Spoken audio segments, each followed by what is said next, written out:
Extreme Fight Night is brought to you by Regal Car Sales and Credit, T&W Tire, Route 66 Harley-Davidson, Cell Phone Rescue, Arnold Electric Inc., 97.5 KMOD, Apollo's Martial Arts, Coors Light, R. Turley Roofing Inc., John Christner Trucking, the Law Office of Jeff Martin and Associates, B&B Restoration, and Will Joe Interiors.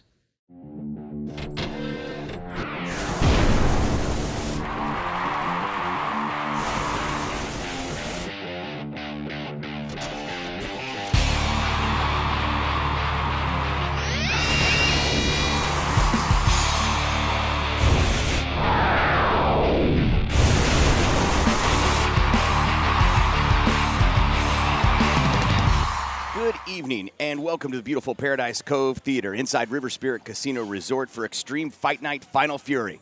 Tonight's fights feature the return of Ed Klein Jr. after his ferocious win in October, where he went 4 rounds, a very rare 4 rounds. It's also Extreme Fight Night favorite, putting it on the line tonight for a chance to move up to that next level, and it's not going to be easy for him as he's taking on a veteran kickboxer.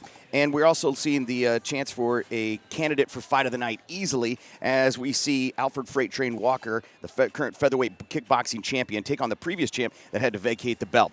I'm Corbin Pierce, and tonight I'm joined by UFC Ultimate Fighting veteran Myron the Future Dennis. Myron, this card is ending with a bang, and we're going to see Alfred Freight Train. We meet up with his past, somebody he was just coming on the scene when we saw Jarrett Rouse take over. Yeah, this is a really good fight for the fans. Both guys are heavy-handed. Jarrett Rouse was ruling the kickboxing scene for a little bit before he decided to pursue a career in boxing. Now he's back. He's taking on the current champion, Alfred the Freight Train Walker, and expect bombs this fight because it's going to be exciting, and I'm really excited for this. Yeah, these two guys are in phenomenal shape. They looked great last night. Additionally, we have Hayes the Hooligan Wilson. He's taking on this lethal veteran that has a nasty left hand, and Hayes is trying to go up to that next level, and we're going to see if he can get that done. Well, he's got to make it past tonight, and he's got a very dangerous opponent, Rob the Destroyer, and he's got a big left hand, so he's got to make it past that left hand tonight to make it to that next level. But you don't want to blink because these heavyweights, it's just going to take one shot and they'll be down. Hayes has shown before he's been killing these people in like the first 30 seconds, so you're not going to want to leave and go get a popcorn or anything. All right, tonight it's Final Fury, Extreme Fight Night, 345. Welcome again to Extreme Fight Night at the beautiful Paradise Cove Theater inside River Spirit Casino Resort. The carnage starts when we come back. There's no one else who compares to Regal. They're the National Quality Dealer of the Year, and they have over 25 years in business. They've got low-pressure salespeople who want to get you into the car that you want. Regal Cars and Credit has a huge selection of cars, over 500 in inventory. They was real friendly and real helpful. Any questions I had, they answered them. Regal Car Sales and Credit. We got it. We got it. Oh, yeah. Why don't you try Regal? It's Regal. Oh, yeah. You're here about the car wreck? Yep, the name's Martin. Attorney Jeff Martin. The heavy hitter? You're the insurance guy. Time to pay up. How much? You best pay it all, and then some. Car wreck, call Jeff Martin. At 728-8888. He's the heavy hitter. You're not gonna shoot me, are you? No, I'm gonna sue you. Nobody messes with Attorney Jeff Martin. Call 728-8888.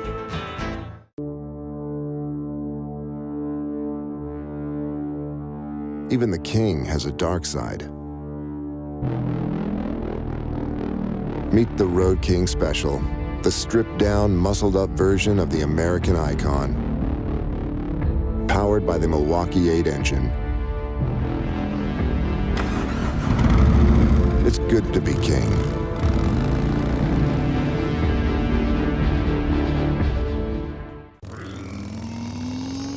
'66 Harley-Davidson.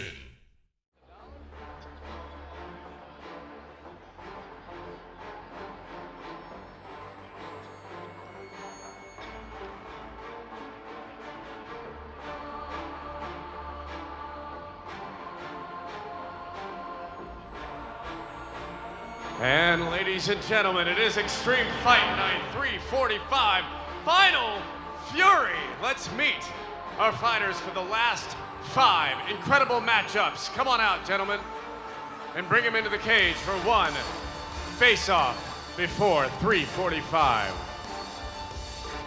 Coming to the cage, Camille Haley. and Ed Klein Jr.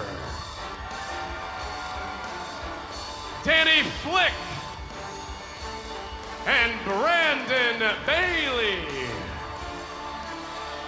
Robert Morrow and Hayes Wilson. Jacob Thrall. Tevin Lasky. Alfred Walker.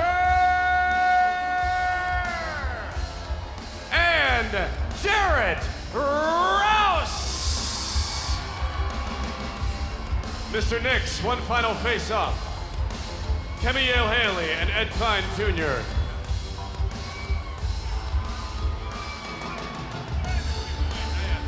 Danny Flick, Brandon Bailey, Robert Morrow, Hayes Wilson, Jacob Thrall, Tevin Lasky, Alfred Walker, and Jarrett Rouse. The final 5 for tonight's Extreme Fight Night 345. Good luck, gentlemen. Everybody here, Paradise Cove, River Spirit Casino, Tulsa, Oklahoma. Are you ready? That's what I'm talking about. Here we go. Let's meet our fighters. Fighting out of the blue corner for this lightweight kickboxing bout. Out of Dewey, Oklahoma, please welcome Devin White.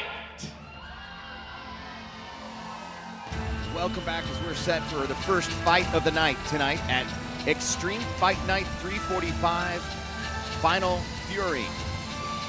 Myron, it looks like the first fight is going to be a good two-minute round kickboxing match, and Devin White is making his way to the stage right now. And sometimes people think that first fight of the night is going to be not as exciting, but we've seen with this Extreme Fight Night series, the first fight sets the tempo for the whole night. Yep, these guys get the opportunity to set the tone of the entire fight night. I enjoy fighting first and then getting it out the way and enjoying the rest of the fights from the stands. Absolutely. Here's your and his second opponent fighter. in the red corner, fighting out of Tulsa, Oklahoma, Tyler Harrison. Tyler Harrison is a guy who trains with Thomas Longacre, and he is a proud member of the Muskogee Creek Nation. He wears his pride, as you can see, right there on his forehead. He doesn't, most people, I don't want to say they run from their Native American heritage, but he is one that puts it out there for everybody to see. He's really proud of it. He trains with Daryl the Reaper Wilson and Thomas Longacre, like I said. And one of the great things about Tyler is that he puts in 50 hours a week just at his job, and then he comes and trains. And that's, as you know, that's taxing on the body and the mind to try and be able to train and work a full-time job. Yeah, that's definitely hard trying to juggle the two, but he's at a really good camp with good coaches and good training partners. So with this being 3 2-minute rounds, you can expect a high-paced fight, and it's going to be really exciting. There's no takedowns involved, so these guys are just going to be slugging for it. We saw Tyler Harrison the last fight in October, and he was a slow starter. He looked like he wasn't all there, but he eventually snapped right into form and ultimately came out with the victory, if I remember correctly. So it's going to be a great fight. As you said, it's going to be very high impact and quick pace. Let's go to Casey for the official introduction. Ladies and gentlemen, here we go. Lightweight kickboxing, 3 rounds, 2 minutes apiece. Let's meet our fighters one more time. Fighting out of the blue corner, he fights out of Dewey, Oklahoma. Ladies and gentlemen, this is Devin White. And across the cage, fighting out of the red corner, he's fighting out of Tulsa, Oklahoma. He is Tyler Harrison. And our referee in this bout, in charge of the cage, Mr. Kevin Nix.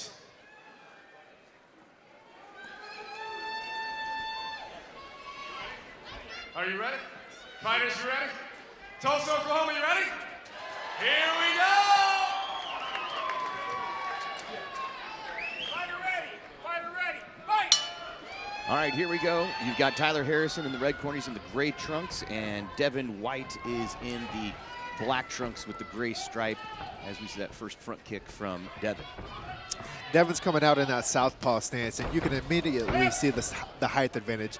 And he's trying to take advantage of that right now, circling and try to catch Tyler coming in. Kickboxing rules are pretty simple. No throws, no sweeps, no takedowns, which is what we just saw with Devin. That wasn't a takedown. He tripped, and you cannot strike a grounded opponent.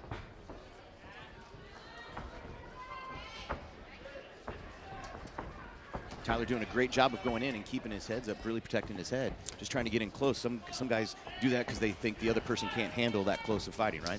Yep. And if I'm not mistaken, the last fight I saw with Tyler here was against a good fighter, Chisholm Collins, and he kind of kept this good cardio pace and was pressing the action and kind of wore his opponent down. So we'll see if he does the same thing tonight. Well, and a lot of fighters don't expect that coming in. That was a great sweep from Tyler of the kick. Yeah, Devin right now is just kind of picking his shots, taking up the whole cage right now. Up, a little bit of a slip right there. Yeah. Nice little low kick counter from Tyler. It's really a great strategy to come in, and if you can take the durability of the punches and get in close like that, like phone booth fighting, because there's no, it kind of throws your opponent off. They don't know what to expect. Oh, I love it because you're just walking him down. Meanwhile, your opponent's having to dance all over the ring, so you're slowly going to break him down. He's going to get tired before you do because you're just standing there walking him down. People think that that's not a big deal moving around in the cage, but it is, a lot of real estate to cover. There's a knee from Tyler. Watching Tyler fight's really great because he's very chest-paced. He takes his time, and when he finds that shot, though, he jumps into action. Into the first round here at Extreme Fight Night 345. That is Tyler Harrison and Devin White. And how do you have that scored, Myron? I would have to give that round to Tyler just for the ring ownership. He had Devin on his bike the whole time, as you see here. So he was just kind of controlling the action. Devin was doing a good job, though, picking his shots, but I'd have to give that round to Tyler just over the pressure. Yeah, absolutely. Devin looked like he was being more aggressive, but he was only because Tyler was pushing the pace that whole first round. Extreme Fight Night 345, River Spirit Casino Resort in Tulsa, Oklahoma. Thanks for joining us on Fight.tv. I am Corbin Pierce along with Myron the Future Dennis as we get set for round number 2. It's 3 two-minute rounds is what will happen here for this kickboxing match. It's the first fight tonight. And we've got Tyler Harrison in the gray trunks and Devin White in the black with gray stripe. It's the second round. Yeah, both guys keep a good composure in this second round, you can see.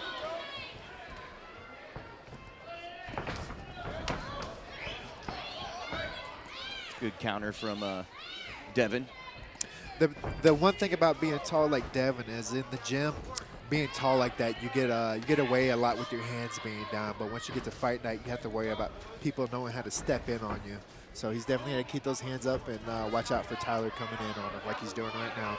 Tyler's doing a great job of connecting with those kicks, which aren't doing a lot of damage, but over time will benefit him in the later part of these rounds. Yeah, but he's adding up points right now, and that's slowly going to break him down. And Tyler's pretty new still to the game. He's only been kickboxing for about 3 years, but he does a great job of reading those kicks and covers up fully. Doesn't just partially cover up. Yep, he's got a great high guard. He knows when he's in danger on the inside, which is where he needs to be, so he's comfortable being there. And watching him fight, too, he has a no-quit attitude. You're going to have to put him out to finish him. Yeah, he's like a zombie. He's going to keep coming at you. Tyler kicking his mouth guard out of the way. Just a little slip on the mouthpiece, and that's what I was looking at a little bit earlier. Devin was kind of breathing with his mouth open, and sometimes when you do that, it makes it easy for the mouthpiece to come out. Yeah, is that a sign? It's just the way the guys train. Because that's we saw some preliminary fights where they play with their mouth guard the whole time, thinking there's Steph Curry in there. Yeah, sometimes the mouthpiece isn't. Ooh, nice combos from Devin. Nice, you're fire. He said nobody knocks out my mouthpiece. Nice. I'm feeling a sense of urgency from Devin, but Tyler coming back in with the sticking with it, absolutely. Yeah. Giving those kicks, and Devin was already a little gassed, it felt like, and so he better pay off for him. Superman punch there from Tyler as he continues to go in with that uppercut. If he connects with that uppercut, it'll do some damage, and that's the end of round number 2. Yep, Tyler's got one speed, and he's going to maintain it the entire fight. You're right about that. You don't see a lot of fighters that stay consistent the whole time. Let's check the replay here and see some of the handiwork of the fighters in our second fight, Extreme Fight Night 345. Nice. There's that fury from Devin White. Yeah, he just felt that pressure, and he saw his combos. And this is what he needs to do. He needs to be a little more active. Make Tyler a little worried about coming in like that. If he comes in without getting hit, he's going to do it all night. Kevin Nix giving some instruction to Devin White, warning him about the mouth guard, and if it happens again, he's going to lose a point. That means he saw what we were seeing, which was that playing with the mouth guard the whole time. Yeah, it could be a conditioning thing, mouth breathing that makes that mouthpiece easy to come out, but it can also be a factor of the mouthpiece not fitting right and falling out. For people that have never seen fights before, when they put their arms down and they're tired, it's not necessarily they aren't conditioned well. It could be a number of different things, right, Myron? Yep. It could be an adrenaline dump. It could be the kicks adding up on the leg. All right, third round here, Extreme Fight Night 345. Tyler Harrison and Devin White. And there's, again, Devin just starting with fury. And that's what he needs to do. He needs to keep that pace up. Oh, nice counter. Shots. Tyler returns it. Smart, and in a smart way, Tyler steps out.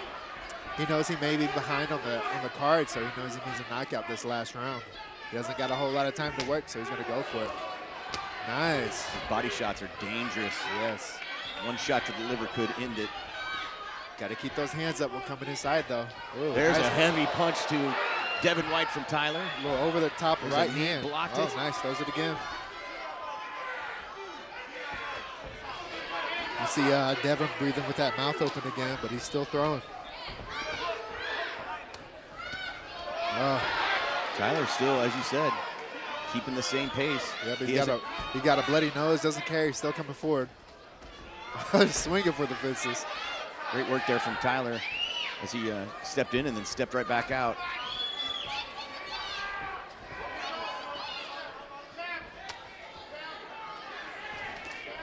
Oh, yeah.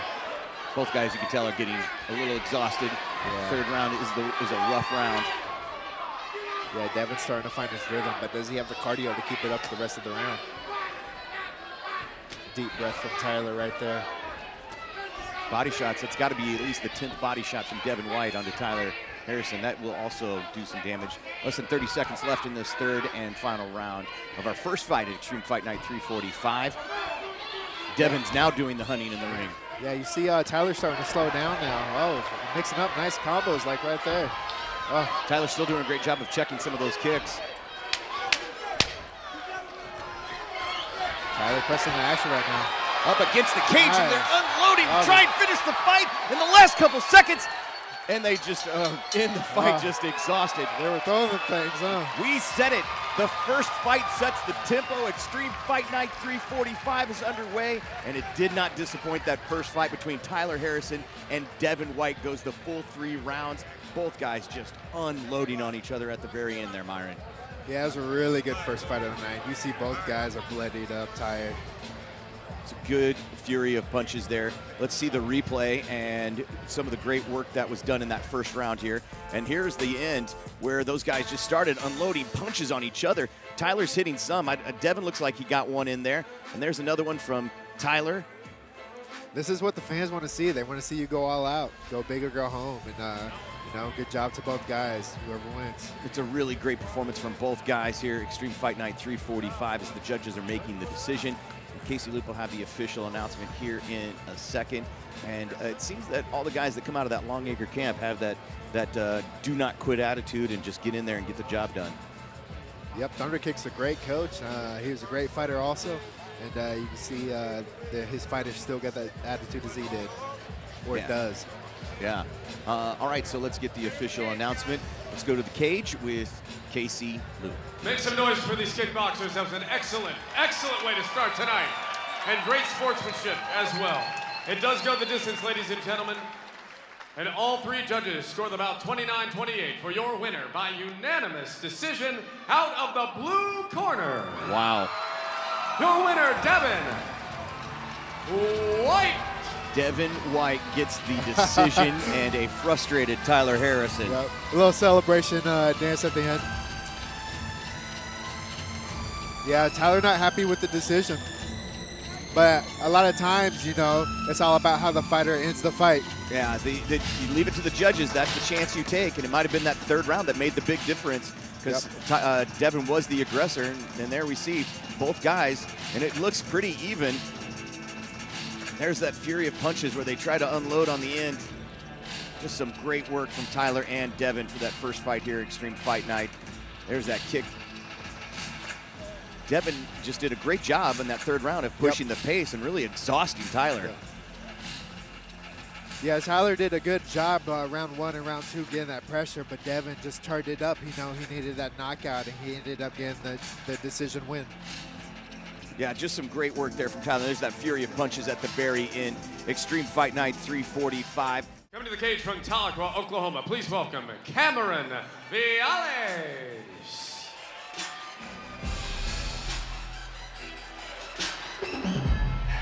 Cameron Viales is 1-1 as an amateur.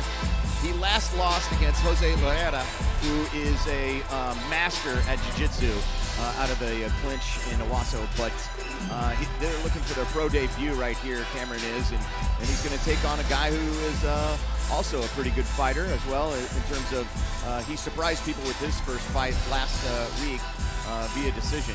Now, an MMA fight is a little different from kickboxing. They're going to go to the ground. You can strike a down opponent, and there's some rolling around jiu-jitsu, just all around more encompassing of the fight. Right, Myron?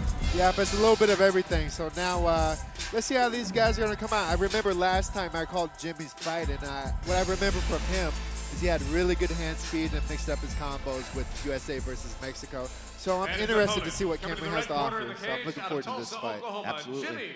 Natividad.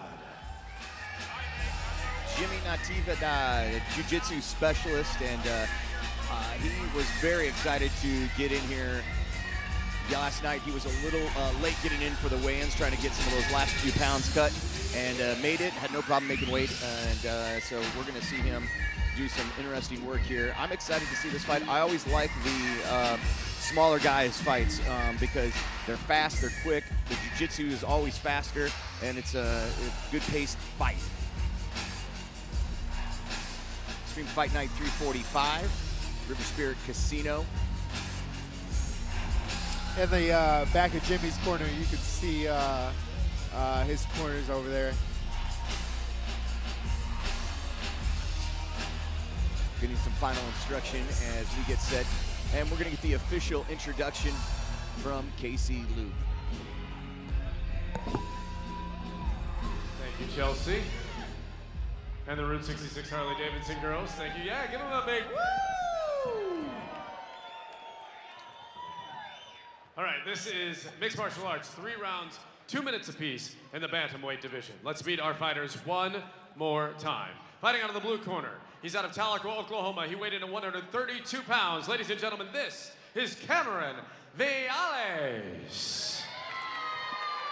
Across the cage, fighting out of the red corner, he fights out of Tulsa, Oklahoma. He weighed in at 134 pounds. This is Jimmy Natividad. Once again, our referee in charge of the cage, Mr. Kevin Nix. Tulsa, Oklahoma, here we go. Our first MMA fight of the night between Jimmy Natividad and Cameron Viales, and we're looking for these 135-pounders to go 3 2-minute rounds, I believe, and we're going to see some great speed from these guys.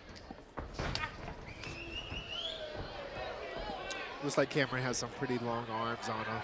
See how Jimmy can deal with that. Definitely more lanky than Jimmy for sure. Jimmy Natividad is in the black trunks with the red shorts underneath. Cameron is in the full black trunks. Little body kick from Jimmy. Both fighters just kind of filling each other out right now, trying to get that range down. Nice combo. Not all fighters need that first round to try and feel things out. Yep. It's always a risk, though, just going out there and slugging, so. Oh. Wow, some good move there from Natividad. Yep, attempted high kick from Cameron. And looks like Cameron's already leaking a little bit out of the nose. No matter what weight class, when you have these little gloves on, each punch that lands does so much damage. Oh, spinning back kick from Natividad that almost landed.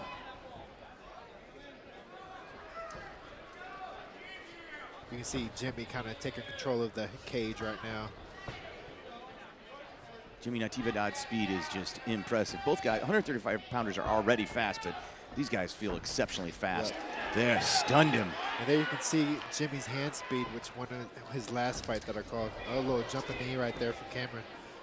Jimmy Natividad loved that. He gave him a big smile on that one. I know when I'm sparring, the jumping knee would never get to their chin, so that no one would ever have to worry about that for me. Yeah, I'm a heavyweight. I don't know. Oh, he stunned him, put him on the ground. Wow. Natividad didn't get overexcited. He took his time. A little spinning. End of round number 1. Round. That was a great first round, wasn't it, Myron? Yep. We saw Jimmy Natividad do exactly what we expected. Fast, quick hands, and had a couple moves that threw some people off, and it definitely made it where Cameron Valles was caught off guard a little bit. If I was in Cameron's corner, I'd tell him to keep his back off that cage, use that long reach, and either take the middle of the cage or start circling, picking your shots. When you have someone that fast, what are your options? Angles, or just try to get him to the ground so he can't be that fast? Let's look at the replay real quick before Myron answers that and see what some of the work was in that first round. And you see Natividad feeling him out, and you're going to see, I think this might be the jumping knee. It was a great dance, is what we saw there. They looked good. They looked good. I promise there was a knee in there somewhere. If I was Cameron's corner and I'm getting ate up by the punches right now, I'd probably tell him to start chopping down at that leg to slow his opponent down, kind of take that snap away from his punches. Well, let's see if that was the instruction or if he took it. Natividad already taking control of the center of the cage. Yep. There's that kick that Myron said would happen. Yep. Switch kick.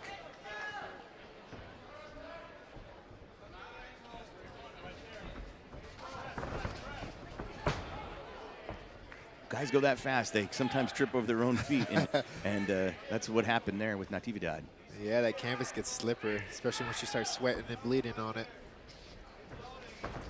Little thigh kick. Yeah, counter punch is trying to come, and there's the tie-up, which is a smart move from Cameron Valles. Yep, see, he's doing the right thing. If he's getting the better of you on the hands, you need to grab him, take him down, slow him down.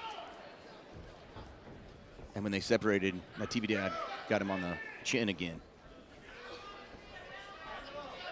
If I was Jimmy right now, I'd have a lot of confidence seeing my opponent bleed. When I see that, it's just like a shark in the water, and I just get on him. Natividad's doing a great job when that kick comes towards the head. He just kind of takes the blow and then comes in super fast. Wow, there's a double kick. He's just throwing everything, isn't he? Yeah. That's what you can expect from these lower weight classes. Natividad's doing a great job of sliding under those jabs that Cameron is throwing. But he doesn't stop at just one. He keeps going. Nice. Jimmy Natividad in the black shorts with the red shorts underneath, and Cameron Valles in the fully black trunks. I can see Jimmy trying to set up that big right hand. He's got him up against the cage. What an interesting kick there. He kicked him in the knee and then gave him a 1-2 to the face. That was awesome second round as well. And now it looks like we're just seeing Jimmy Natividad kind of pick him apart and take control, and he's really deciding what he's going to do.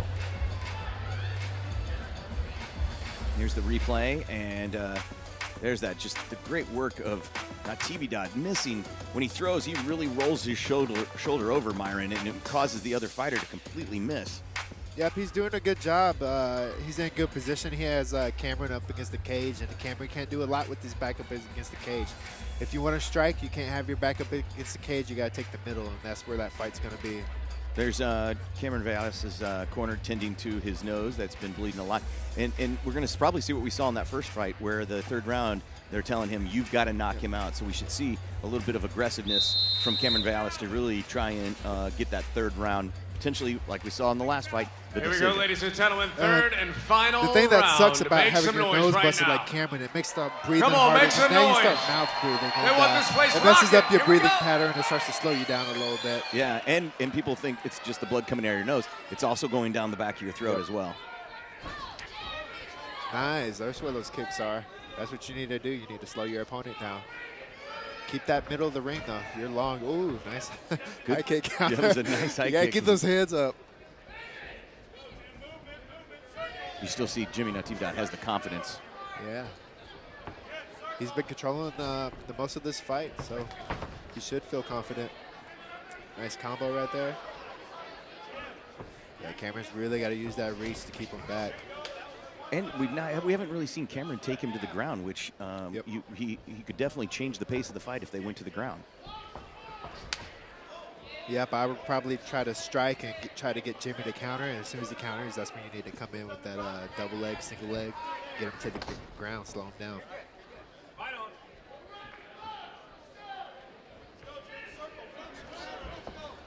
And really a huge arsenal that Jimmy Natividad has. I mean, we've seen all kinds of kicks and spins.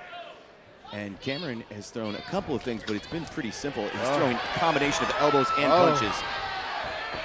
Nice little combo by Jimmy. Cameron tried to counter with that knee up the middle.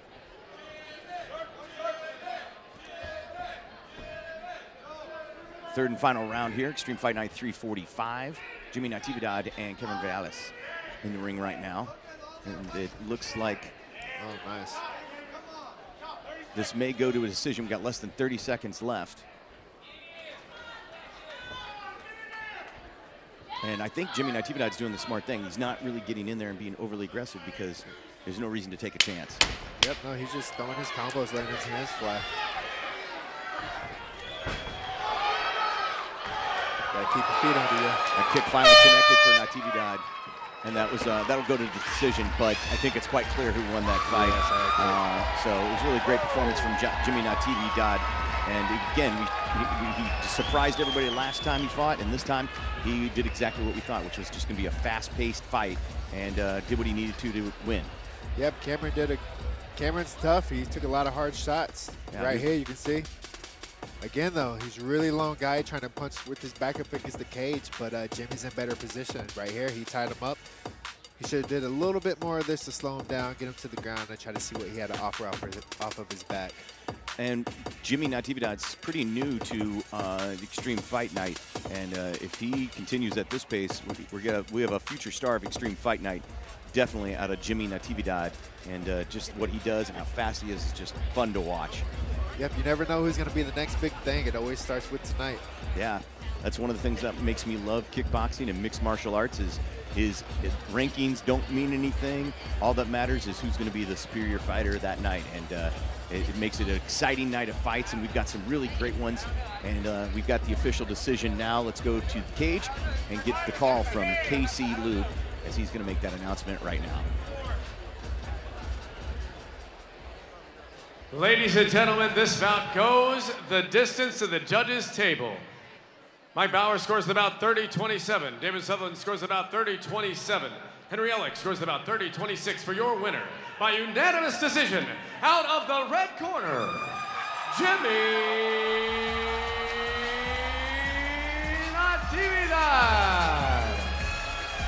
There's your winner, Jimmy Natividad, and quickly becoming a crowd favorite too, man. It was a really great performance from him, and exciting things to come from him. Yeah, he's definitely a star on the rise. He's showing out each fight, showing some really good skills. This is 3 fights I've seen him win at Paradise Cove back-to-back, so I'm looking forward to seeing him come back and see what he can do next. Let's check the replay from the fight and see some of the highlights from there. And there's Jimmy Natividad, fury of punches. There was a great combo right there of jabs and elbows, and didn't throw Cameron off. He delivered 2 knees right there. One of the great things about Regal is that they've got everyday low down payments. They've also got really low interest rates and no hidden fees. The price on the vehicle is what you pay. Salesmen are great. Car selection is awesome. I just can't get enough of coming back. And did you get the payments that you was expecting? Better than what I expected. I had 4 different payment options. I'd recommend them to everybody I know. At Regal, they got it. They got it. Finessing. Why don't you? Try Regal. It's Regal. Oh, yeah. You the car insurance guy? This about the car wreck? Pay for that car wreck. Medical bills, lost wages, pain and suffering. Okay. My client deserves more. Okay. Car wreck, call attorney Jeff Martin. At 728-8888. What about the dog? He's with me. Nice doggy. Nobody messes with attorney Jeff Martin. Call 728-8888. Even the king has a dark side. Meet the Road King Special, the stripped-down, muscled-up version of the American icon. Powered by the Milwaukee 8 engine. It's good to be king.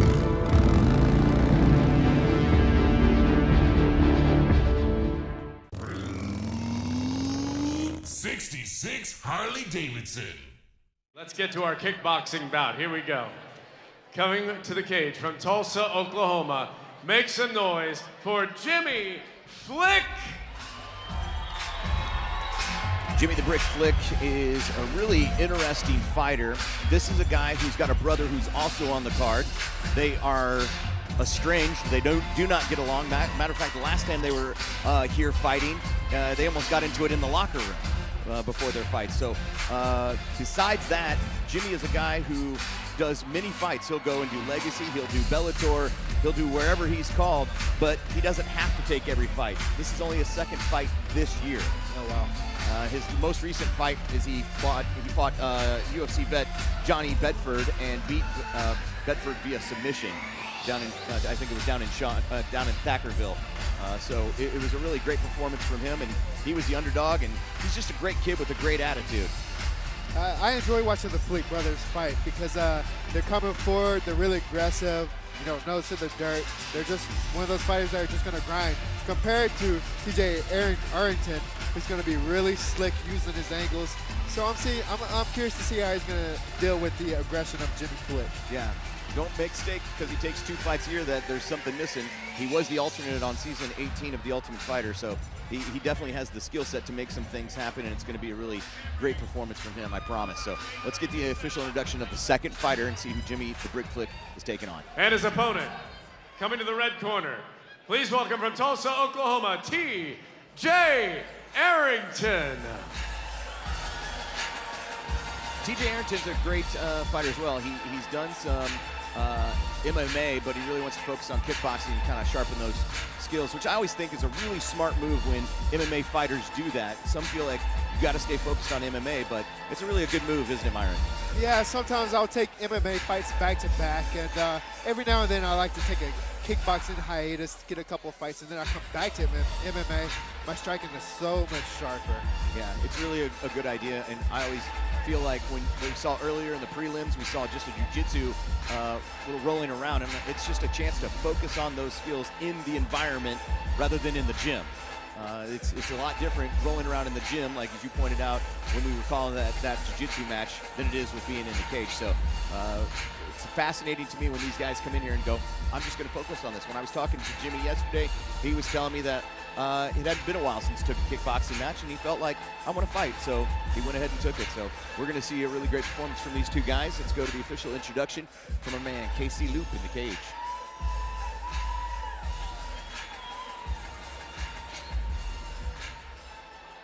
Kickboxing, 3 rounds, 3 minutes apiece. Let's meet our fighters for this battle one more time. He's fighting out of Tulsa, Oklahoma. He's standing in the blue corner. He weighed in at 134 pounds.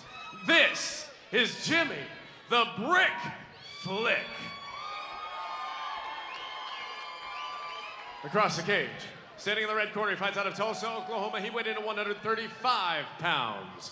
This is TJ the Sandman Arrington. Kickboxing, 3 rounds, 3 minutes apiece. Our referee in charge of this bout is Mr. Kevin Super Kicks Nix. Fighters are ready. Referees ready. Tulsa, Oklahoma, River Spirit Casino, Paradise Cove is ready.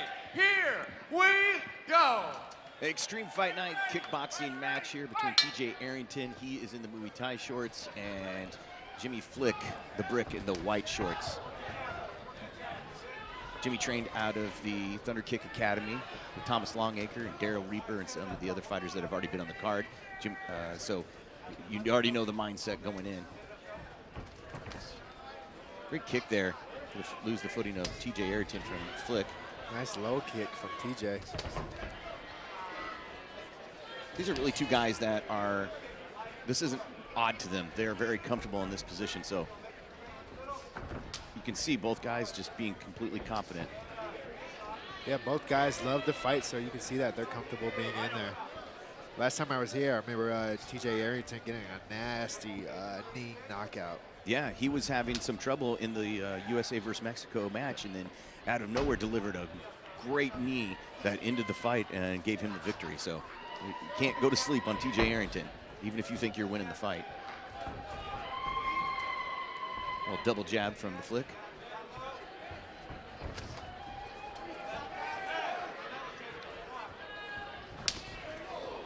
An explosive overhand from Jimmy Flick.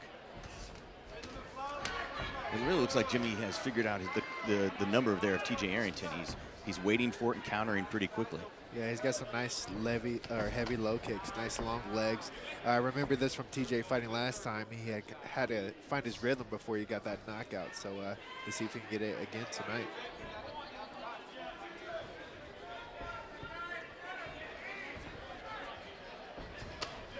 Nice overhead from Jimmy. Staying ready too. Switches the southpaw to a liver kick.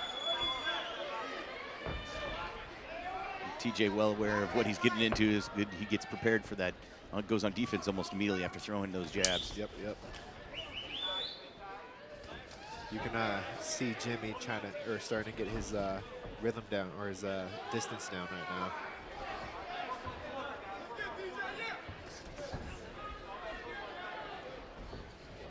Jimmy's doing a great job too of delivering the kicks. He's got a good number of kicks that have already been delivered. And they'll add up for sure. It's a great move from TJ to kind of change up the routine. Little hibbity-hobbity. Yeah, switch kick from Jimmy Flick. TJ's done a great job of getting those inside kicks as well. Yep, he needs to stay on the inside, I think.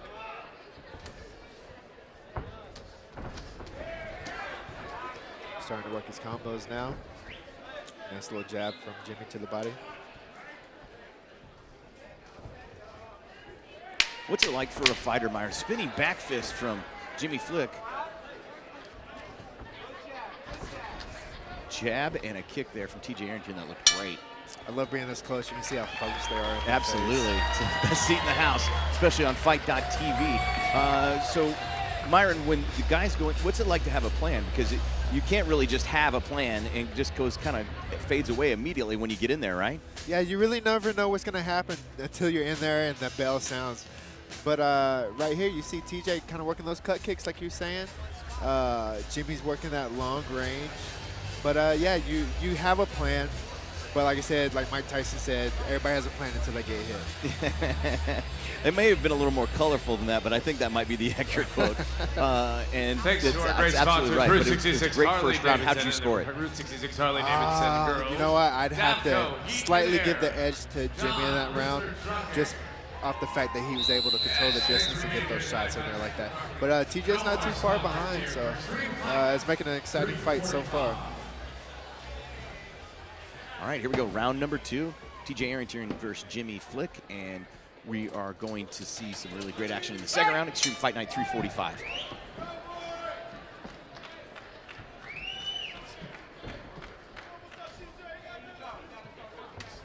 Nice knee kick to the knee there from Jimmy Flick.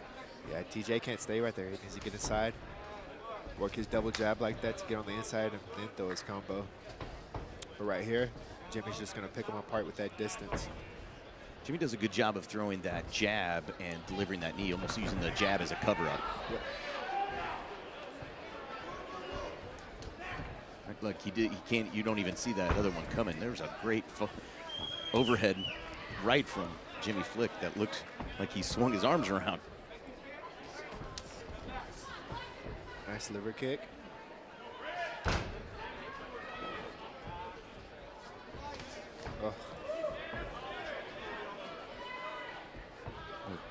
Level changes from Flick.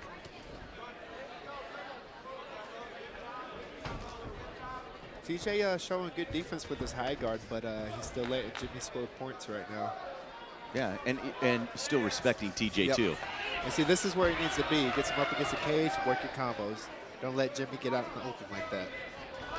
Oh, yeah. Knee switch there that definitely got TJ. Didn't look as hard as it sounded. Great kick there from Flick. Trying to get that clinch.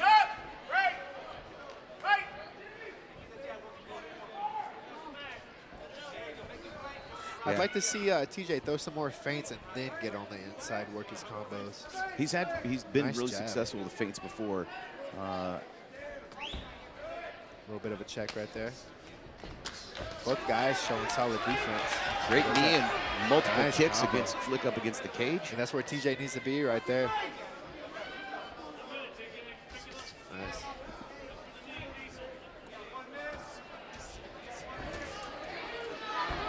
They're right in front of us right now. You can just hear the thuds on the punches. It's really interesting how you see TJ go for the kill once he's got him up against the cage. Yep. Because he knows Jimmy's got nowhere to run. You can't go backwards because you're going to bounce off that cage into a punch. There's a good clinch there from TJ to give him the knee.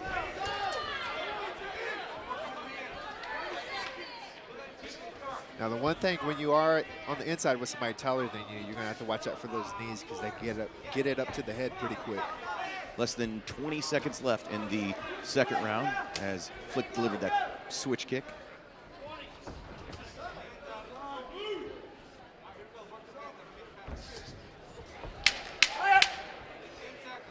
A little bit of a funky spinning back kick there. Right.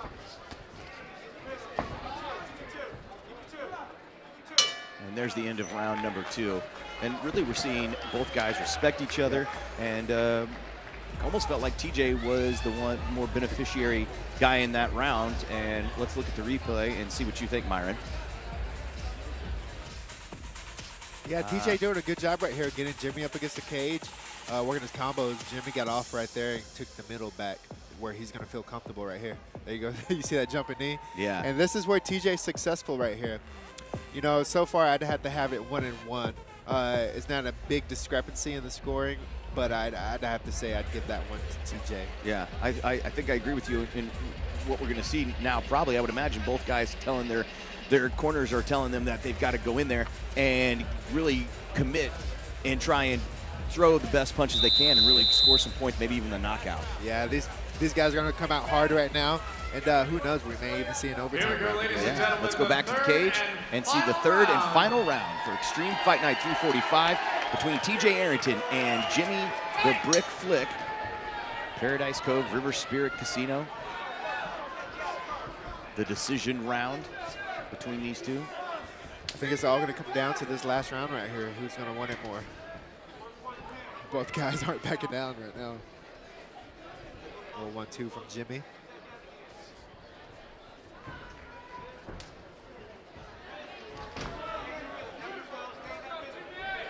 Jimmy does a great job of delivering those kicks that get masked as something else. TJ's doing a great job of, looks like he's figured out how to stay in there and deliver some counters. Little cut kick from Jimmy right there. Good angle move from Flick too.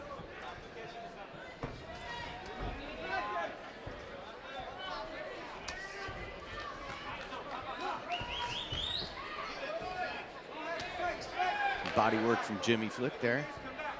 And it looks like there's a little more zip behind TJ's punches. Some of those uppercuts are doing some wind movement for sure. And there, Flick finally has TJ up against the cage. A little bit of a spit right there. Yep, that's where TJ needs to be, but you see Jimmy's not going to give it to him. Nice. Got him right as he came in. Yeah, you were right. It takes a little bit for TJ to find his rhythm, but when he gets it, he looks perfect. Yeah, TJ has some really, really good angles, but it looks like he's having a hard time hitting them with Jimmy's range. It's a good kick from Flick. Oh, great nice punches. Cross hook from TJ right there. Followed up with a kick from Jimmy. Less than 1 minute here in the third round of this kickboxing match, Extreme Fight Night 345. TJ Arrington in the Muay Thai trunks and Jimmy Flick in the white trunks. The third round, the final round, the decision round. Yeah, this fight's still really close, so, you know, whoever finishes this fight hard, they could steal the fight from the judges. Nice little hook low kick right there. See TJ getting frustrated with himself. Yep.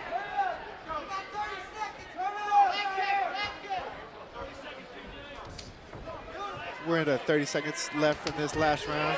Oh. Look at Flick calling him, saying, bring it, let's go. Some dirty boxing right there, just getting in and getting dirty. This is what the people want to see. Yeah. Nice cut kick.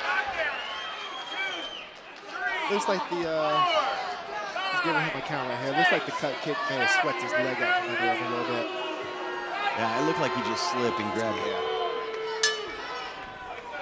That could have made the difference, too. That could have been the difference when it goes to the judges. And that is one of the things that has to do with kickboxing. If you fall to the ground, if he thinks you got tagged, he's gonna give it to make it count you out a little bit, give you time to recover and make sure there's Flick calling TJ in. Look at this nice hook low kick, but both guys just standing in the middle and going after it. Both guys showing really good defense. Always going to the judges can be kind of a chancy thing because you think you might have it won and the judges could call it another way. Even if you got him down on the ground, like we got the count there, the judges might not completely disregard it too. Yep. You never know how the judges are going to decide the fight.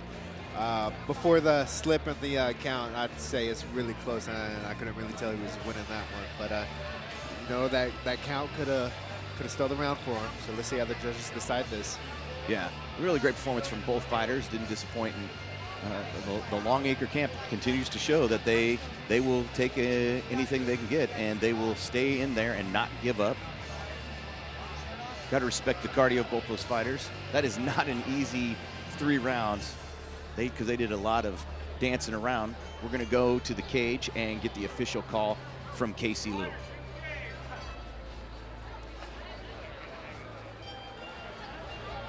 All right, ladies and gentlemen, this bout goes the distance and to the judges' table. Judge Mike Bauer scores about 29-27. David Sutherland scores about 29-27. Henry Ellick scores about 29-28. Wow. For your winner, by unanimous decision, out of the red corner, TJ, the Sandman Arrington. I'm here with your winner, TJ Arrington. TJ, what looks like we're right there. There's your work. That was a really great fight. It looked like it took you maybe the second or third round to find your rhythm, and you really looked like you felt comfortable by then. Yes, sir. Yes, sir. First and foremost, thanks to the Most High. Wouldn't be possible without him.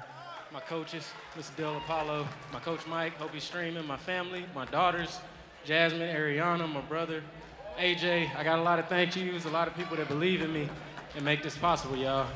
But yeah, we wanted to stay busy, to answer your question, and kind of got a sweat going. He tagged me a few times.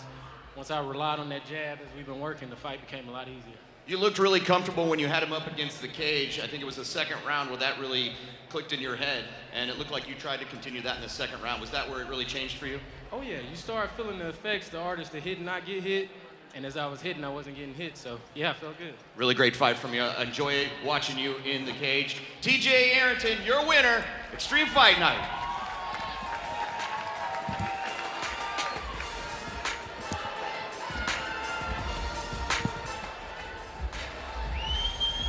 Here we go, coming to the cage, fighting out of Owasso, Oklahoma. Please make some noise for Jared McLaughlin.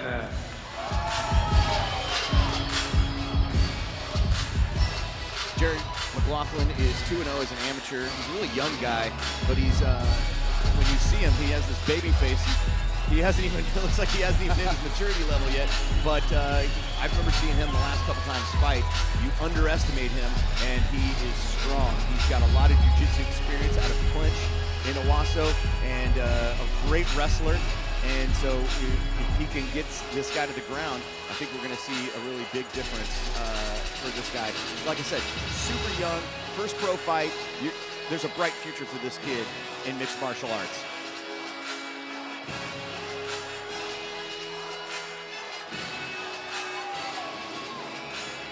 Jared looks like a really tall welterweight from right here. He is a tall kid for sure.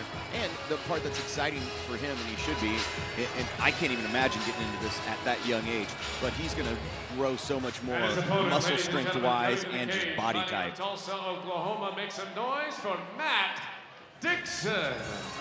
Matt Dixon is not going to be an easy thing to go through, an easy fighter to go through. He was 4-0 as an amateur, 1-0 as a pro. He started his career at Extreme Fight Night, then moved on and did a bunch of other fights, and now he's back to Extreme Fight Night to take on Jared McLaughlin. And I'm always fascinated with guys that are undefeated because you assume their ego's pretty high. Yep, you know, you win those fights back to back and you start getting a little cocky, like, can nobody mess with me? But in this game, like, anybody's susceptible to a big knockout punch.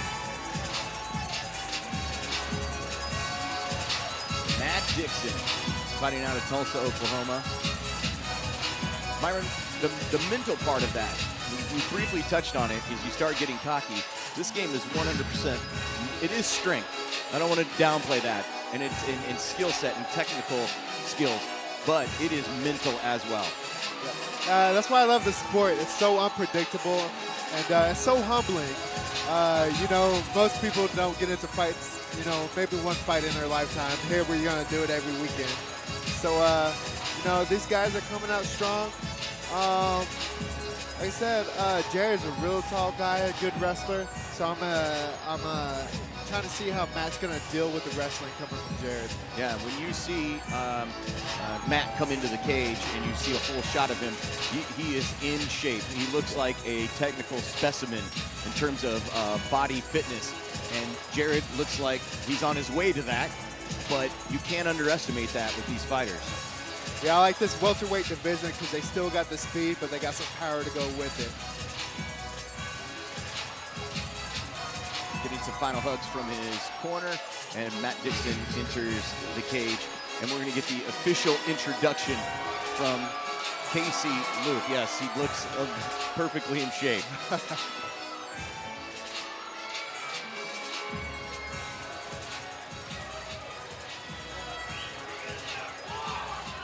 Ladies and gentlemen, welterweight bout, 3 rounds, 3 minutes apiece of mixed martial arts. Extreme Fight Night 345. Let's meet our fighters one more time. Fighting out of the blue corner. He fights out of Owasso, Oklahoma. He weighed in at 169 pounds. This is Jared McLaughlin. And across the cage, fighting out of Tulsa, Oklahoma, standing in the red corner, he weighed in at 168 pounds. This is Matt Dixon. Fighters ready. A referee in charge of the cage, Mr. Kevin Nix. He's ready. River Spirit Casino. Are you ready? Yeah, that's what I'm talking about. Here we go.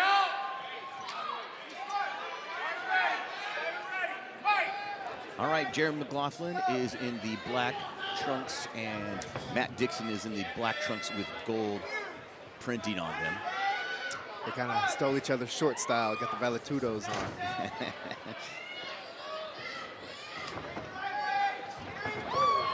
There you see Jared go for the takedown. You see Matt right here working that underhook, trying to get off this cage, which is what you need to do. Jared doesn't mind being right here because he's going to dirty box him up, keep him up against the cage and control the fight. Just keeping him locked up. Yep. He goes for the takedown again. Yep. Matt doing a good job on keeping that leg on the outside, defending the takedown right now. Finally gets him to the ground. He's not finished yet, though. Let's see if he can stand up. Yep. A guy that strong, he's going to be able to get up pretty quickly, I would imagine. Yep, he's just in good position up against the cage right there. He had a little extra help.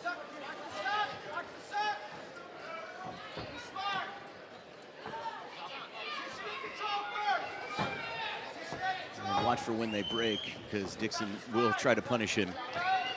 And that's exhausting, too, all that takedown attempts. Yep, just the clinch is exhausting in general. It didn't look like Jared liked that little dirty boxing earlier too much. So I would probably be telling Matt to do that a little bit more.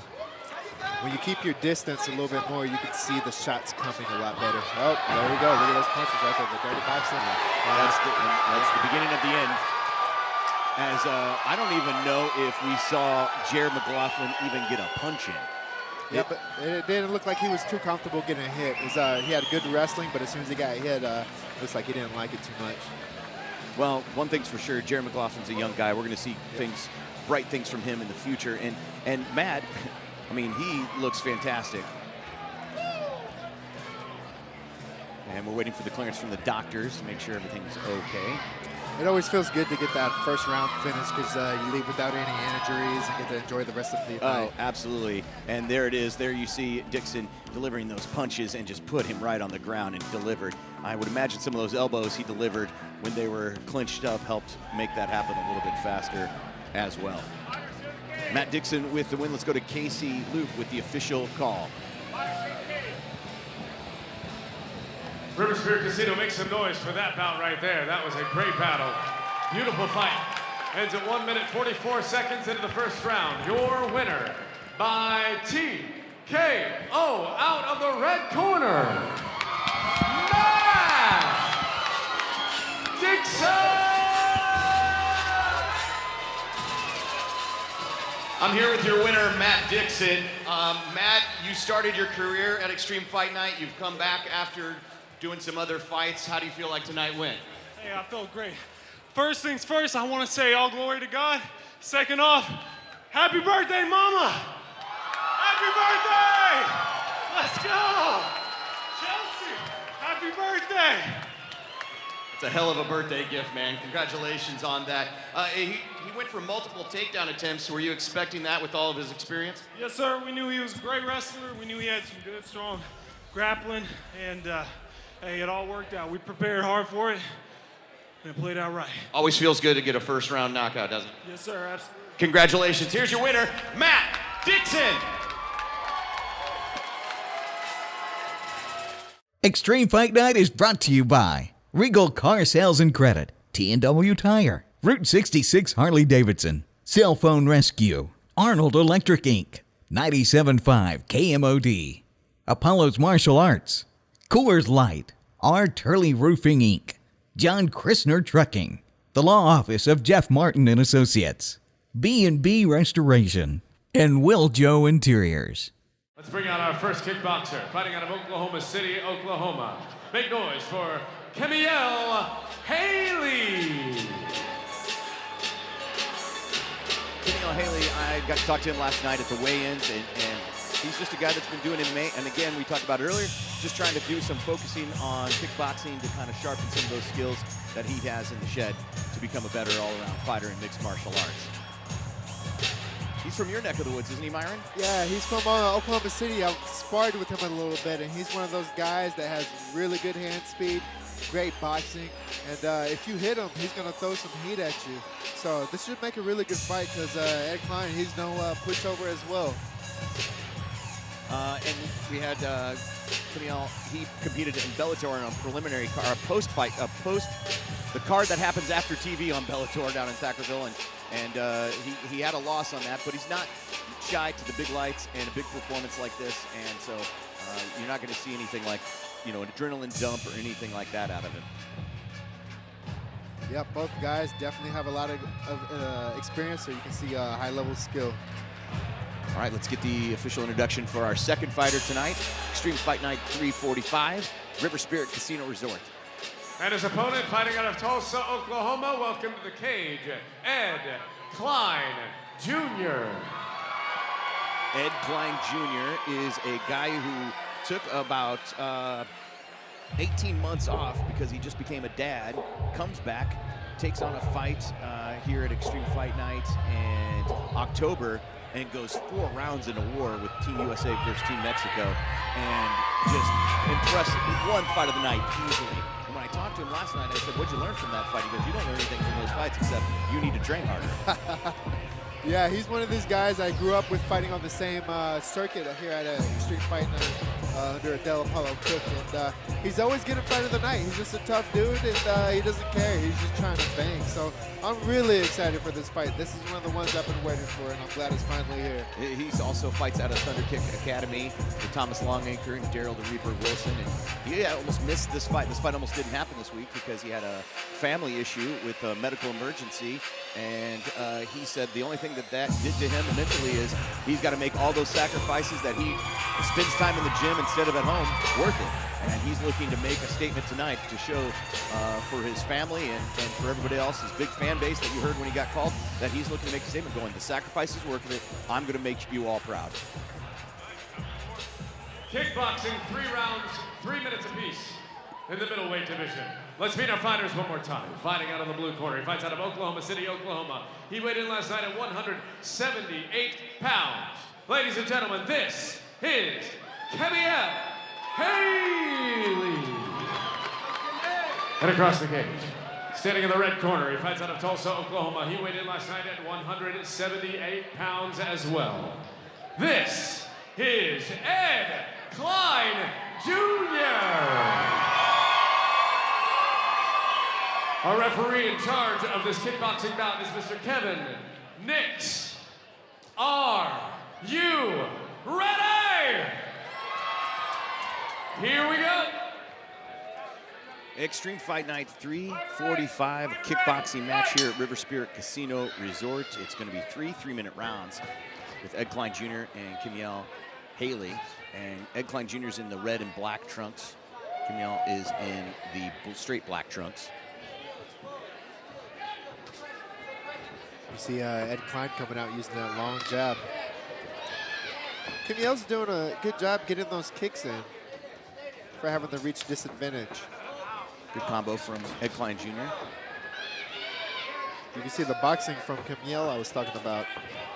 Nice little foot jab. Yeah, great footwork there from Kemiel Haley.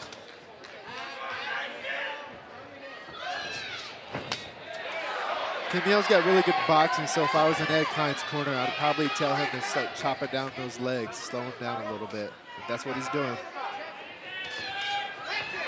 Good head movement from Ed Klein Jr. to get in there close. And Kemiel is not backing down. He's hunting them down. He's got him against the cage. And Ed Klein Jr. gives an uppercut to kind of break it up a little bit as they're clinched pretty closely. Heads are together. Yeah, this is where Kemiel needs to be, having the height disadvantage. Yeah, watch out for that knee, though. There goes those heavy punches I was talking about. You said earlier, guys that tall, the knee is easier for them to throw. Yep. Oh, nice. You can see Kemiel reaching around the high guard with those loopy hooks. Nice. I don't know if he's playing possum, but Ed is in there trying to do some damage. Yep. He was just showing a really good high guard, but now he's got Kemiel up against the cage right here. Still dangerous. That looked like a knee. It looked like it slipped, but now I can see that he's kind of hurt right here, so I'll have to see the replay on that. That's going to be it. Oh, wow. Ed Klein Jr. with the knockout. I'm sorry, Ed Klein Jr. got knocked out by Kemiel Harris. That is Haley. That was not something that Kemiel expected, and I think the whole crowd, he silenced the crowd pretty quickly. Yeah, I got pretty quiet in here. Yeah. I'll have to see the replay on that one because I didn't catch it. I definitely want to see the replay on that, as Kemiel, I think Ed caught everybody off guard on that, so let's see that replay. Here it is. A hook, cross. There's a jab there. That front kick, that's from earlier in the fight. Let's see if we can find it, see it here.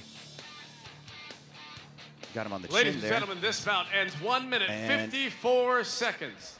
Yeah, in the round one, your winner by TKO. Out of the blue corner, it is Kemiel Haley.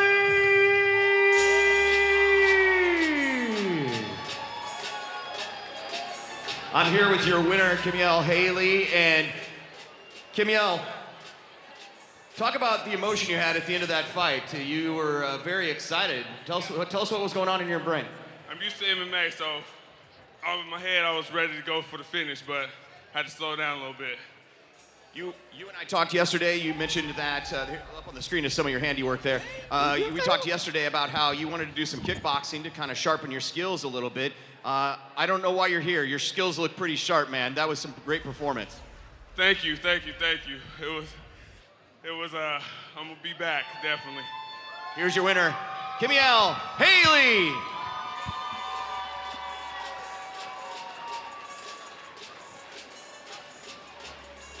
All right, here we go. River Spirit Casino, Paradise Cove, and everybody worldwide on fight.tv. That's FITE.tv.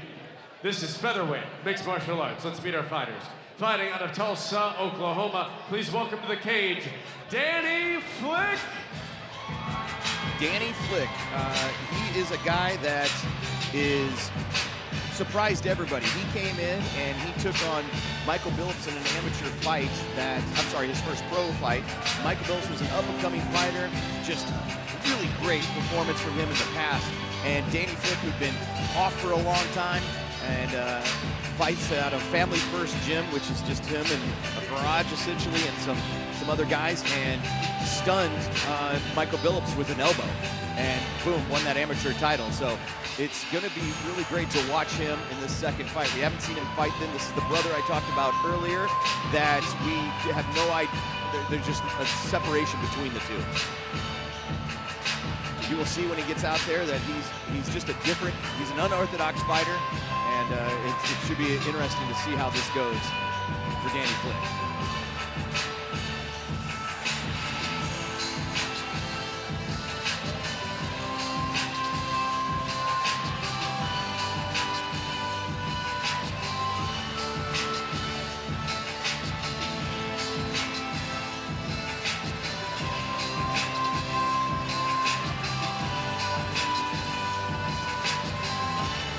So Danny Flick is one of those guys that he's looking to make statements. He stepped away for a long time, and he is going to try and do some good things. So watch his excitement level. He's a great fighter to watch, and he's a lot of fun to watch. Let's get the introduction of our second fighter here, Extreme Fight Night 345. Welcome to the cage, his opponent fighting out of Tulsa, Oklahoma, Brandon Bailey. Brandon Bailey 1-1 as a pro. His last fight was a win via rear naked choke in April. Here's something fun about Brandon Bailey. He's a doctor. This is what he does for fun. And he's also a captain in the Army National Guard. And you look stunned, Myron, as imagine most people are. I saw his first fight that he took, and it didn't go in his way, but he's definitely learned a lot since then. And he's a fun fighter to watch, and he's got his hands full with Danny Flick. So he knows how to beat him up and then stitch him up. Right. He's definitely going to be there to help him should he create a lot of injuries too. And you know, he's got the experience of being in high-stress situation as a captain in the Army. So his calm demeanor is present all the time. So even at weigh-ins, he looked the way that he looks now. I saw him backstage in the room, and he looked completely calm as well. It's just that doctor demeanor, right? That's the big thing. You want to be relaxing here, because if you get that adrenaline going, you're not going to be able to work a game plan, because you can't see anything. You're blinded with that rage. So it's definitely a skill that you got to acquire. You can't really teach. Yeah, it's going to be a really good fight, and I'm looking forward to seeing Captain Brandon Bailey do his work against Danny Flick, who always puts on a really great fight. 3 rounds, 3 minutes apiece of mixed across the cage. martial arts. Let's meet our fighters one more time for this featherweight division. Fighting out of the blue corner. He's fighting out of Tulsa, Oklahoma. He weighed in last night at 145 pounds. This is Danny Flick.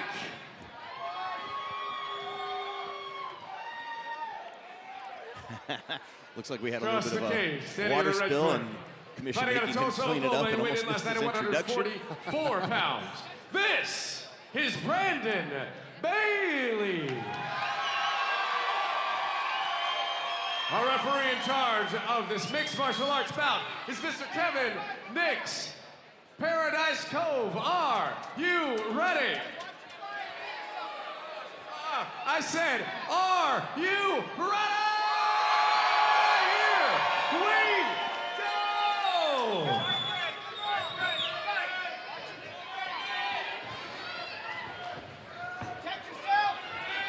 So we have Captain Brandon Bailey of the Army in the black shorts and Danny Flick in the yellow shorts.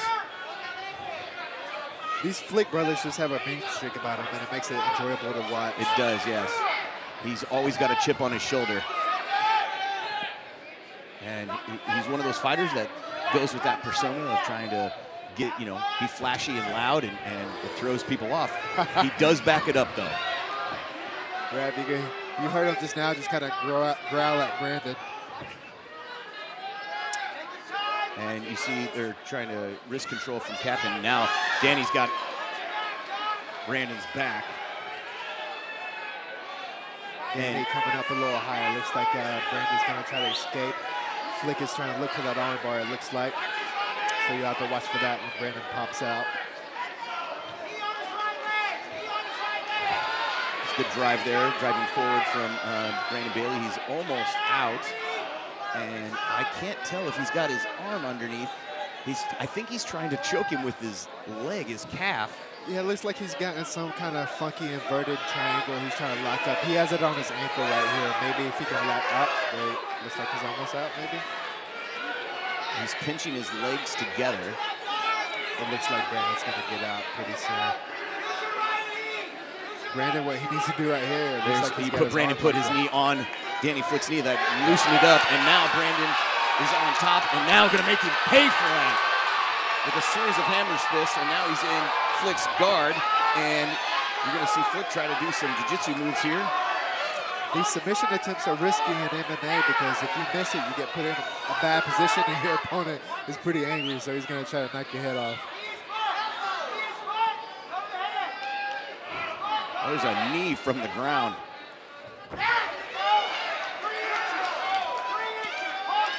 Good body work there from Brandon Bailey. Danny's just kind of keeping the closed guard right now. And, MMA, you kind of want to give that up unless you're just a beast off your back because your opponent's just going to rest there and just throw bombs down at you. So right now, what I would probably do is get rid of my open guard or get rid of my closed guard. Oh, there you go. And use that cage to walk up. He's delivering those hammers. Those are just vicious, right, Myron? Yep. Each submission attempt he took, he's had to pay for it. And the punches from the bottom have no zip on them. You can cut your opponent, but most of the time you can't win the fight off your back like that. And when you're on top, you don't need a lot of room, especially to throw an elbow. Yep, and Danny right now is up against that cage, so he doesn't have a lot of room to shrink. Danny Flick rolled over, and probably the fight would have ended. He definitely got saved by the bell there at the end, and Brandon Bailey opened up Danny Flick. And you look at Brandon, there you go. Oh, wow, he opened him up big. Yep, doesn't take much when you're on bottom like that. You got gravity working against you. Yeah. It's funny too when that happens. You see less attitude from those fighters when they get smoked like that. But that doesn't mean it's over for him. Let's go to the replay, Myron, and see some of the fight. Right here, you see Captain Brandon over here working that ground and pound, capitalizing on that submission attempt that was failed right here. Oop, maybe this is the elbow that caught him right here, cut him open. Yeah, just some of that great work up against the cage. And there's some frustration happening in his corner that Danny is not happy with. That's not the way you should come back into the fight, the second round, right, Myron? Yep, he's probably a little upset with the cut right now. Oh, he can't continue. The doctor's coming back in. I think that's going to be the end of the fight. Here's some of those hammer fists. Yeah, you see Brandon working the ground and pound right here. Like I said, it doesn't take much with those little gloves on, so this is a very bad position up against the cage because you got no give. Doctor is calling the fight. Doctor stoppage.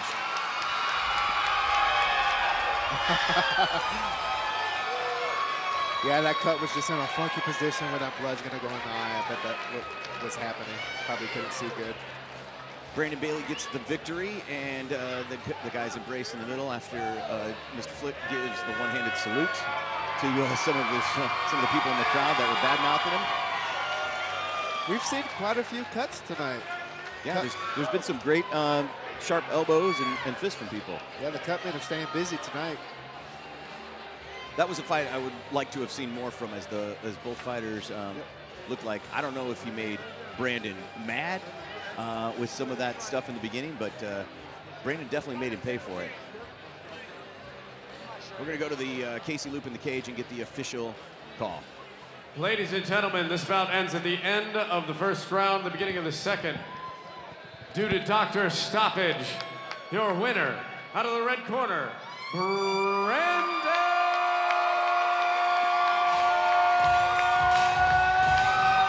Bailey. I'm here with your winner, Brandon Bailey, or should I say Captain Brandon Bailey. He's a captain in the Army National Guard. Absolutely. Now, do you have time for the interview? Do you have time to do the interview, or do you need to go do stitches as well?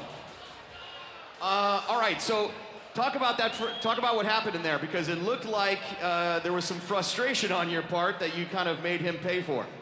Man, I just, my timing didn't feel quite right. I figured if I get him down, man, that's one thing about these bony elbows. If they hit you, they will cut you. And I just waiting for the time. I mean, I didn't throw much strikes down, just defense, try to get to where I could throw a good elbow, and call it good. There's some of your handiwork there where you've got him on the ground, and those elbows right there against the cage, he couldn't get anything done. You had him totally locked down. Oh, yeah. I mean, my wrestling background, I'm not necessarily going to submit a lot of guys unless I choke them, but I'm going to neutralize what they're doing and try to hurt them. All right. Before I say congratulations one more time, please give him a round of applause. He deploys in 30 days. And are we going to see you when you come back? Or are we going to see you fight some more, or is this it? Hopefully we're going to be back. I'm getting kind of old, but I'm hoping we're going to be back. It's been a pleasure watching you fight, sir. Good luck. Here's your winner.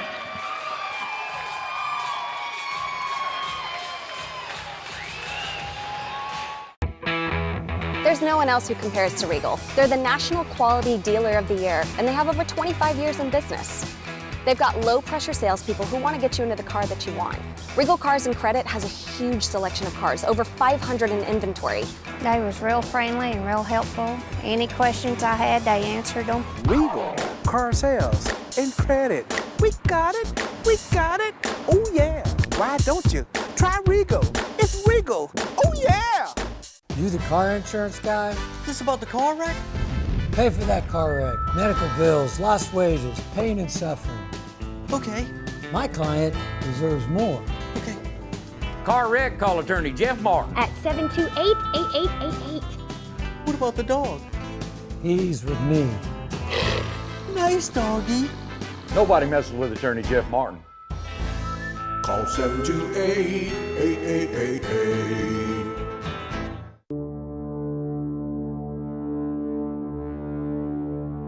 Even the king has a dark side.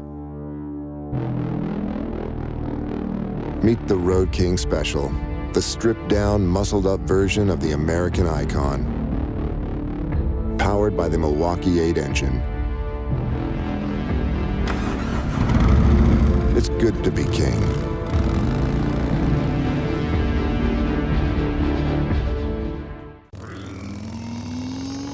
'66 Harley Davidson. This is kickboxing, heavyweight kickboxing. Yeah, you know what's coming. Let's meet our fighters. First, coming to the cage out of St. Louis, Missouri, please welcome Robert Morrow.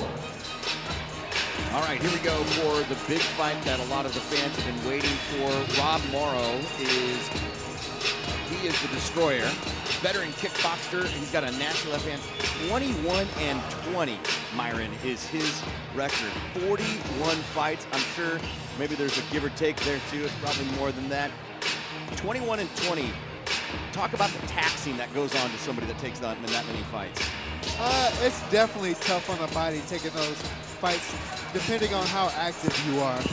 But this is going to be a good test for Hayes Wilson to see how he's going to deal with that experience, which is what he's going to need to be able to handle that next level. Some of the things you can expect from him is he's a Muay Thai expert. He's been a slow starter in the past, and he's definitely going to try and And push his the opponent pace. coming to the cage, fighting out of Tulsa, Oklahoma. Hayes Wilson.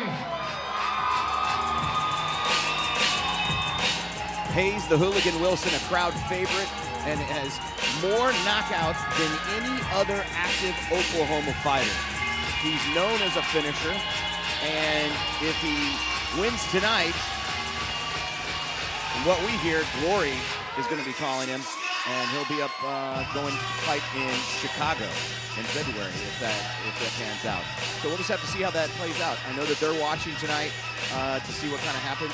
That's got to be an additional amount of pressure. Would you, as a fighter, Myron, like to know before the fight or find out after? You know, it just really just depends on the fighter. I'm down for whatever. But with Glory watching you like that, there's a lot on the line. So it definitely adds to the pressure. And I'm curious to see how he's going to do tonight, handling this height advantage and going against a southpaw heavy hitter and Rob the Destroyer Morrow. Yeah, it's going to be a great performance. Oh, you even got a new look from Hooligan, who's known for his cornrows and times he spins in the salon with his hair. He has cut his hair off completely. It's now pretty skin tight. So he got rid of the man bun. The man bun is all business right now. He's now high and tight. Harley Davidson ring girls. Here we go. Heavyweight kickboxing, 3 rounds, 3 minutes apiece. Let's meet our fighters one more time. Fighting out of St. Louis, Missouri, is standing in the blue corner. He weighed in at 214 pounds. Tulsa, Oklahoma, this is Robert the Destroyer Morrow. And across the cage, standing in the red corner, fighting out of Tulsa, Oklahoma.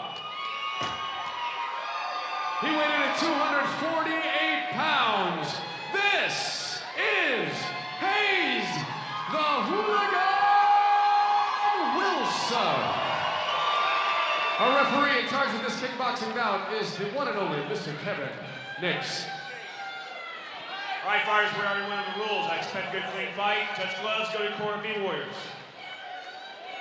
Looks like we got some mutual respect right Fighters here. are ready. Both guys I staring know each the other answer down. to this, but I've got to ask it. Are you ready? Here we go!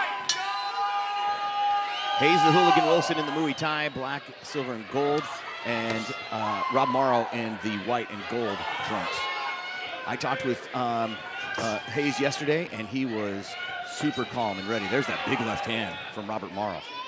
Yep, you got to watch out for that. If I was Hayes, I'd be staying outside Rob's lead leg to stay away from that power side. Hayes has finished his last few opponents within the first round and really trying to make a statement. You know, Hayes is just really a wonderful story in general. Went to the gym to try and get in shape. Oh, wow. Nice heavy shots. And decided to get in shape and started fighting Lovett. Was a 408-pound guy. Now he's down to 248. Just a really great story from Hayes the Hooligan Wilson. It looks like he's nice. There's a big punches. heavy punch from Hayes. That's what he's known for. He's got those heavy punches. When we fight each other, he hit me a couple times, and definitely knew that I had to keep my hands up after that. Right now, it looks like he came out trying to attack that lead leg. He's got Rob Morrow up against the cage right here, throwing a flurry right there, which is what he is good at. Let's see if Morrow has an answer for him. Ooh, bumps knees there. Yep. Check kick from Morrow. Yeah, Morrow's doing a good job checking the kick, but he needs to get off this cage right here because that's where Hayes is going to tear him up. Watch for Hayes to get the clinch. When you see that, look for him to deliver some knees. Nice cut kick from inside kick from Hayes.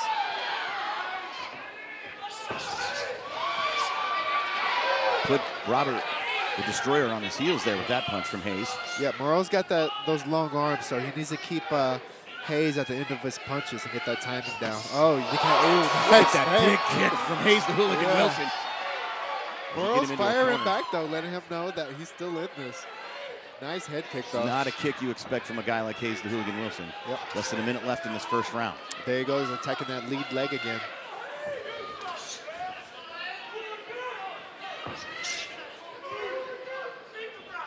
a lot of guys, even southpaws, aren't used to getting that right leg kicked. You can see it red on the inside of his knee right now. Oh, he just adds up. Nice high kick from Morrow right there. Let him know he's still in this game. Uppercut from Hayes right there. Yeah, like I said, you can see that red on the inside of Morrow's lead leg. And one time when me and Hayes sparred, by the end of it, my inside leg was purple from cut kicks. So those are adding up and they're doing damage. You can see him not trying to put too much weight on that lead leg now. It looks like he's having a little trouble with that leg now. Yep. He's staggering a little bit. There's that heavy right. Wow. Nice. Let's go to, we're going to see the replay here in a minute, Myron, but it looks like Morrow does this one thing where he paws a punch to try and bait him in for the counter and to set up that left. That is not something you've seen very often. And what I'm fascinated with, Myron, is to have that mindset when you're getting a flurry of punches from someone like Hayes the Hooligan Wilson. Yeah, when you're in the fire with Hayes, you got to stay calm or he's going to catch you. And as you see right here, you see Hayes getting on the inside, and you're going to see him get to work. Yeah, he's doing a job. There's those cut kicks that Myron was telling us about, and it almost felt like Robert Morrow was just trying to stay out of the way there towards some of those punches, almost like he didn't know what to do.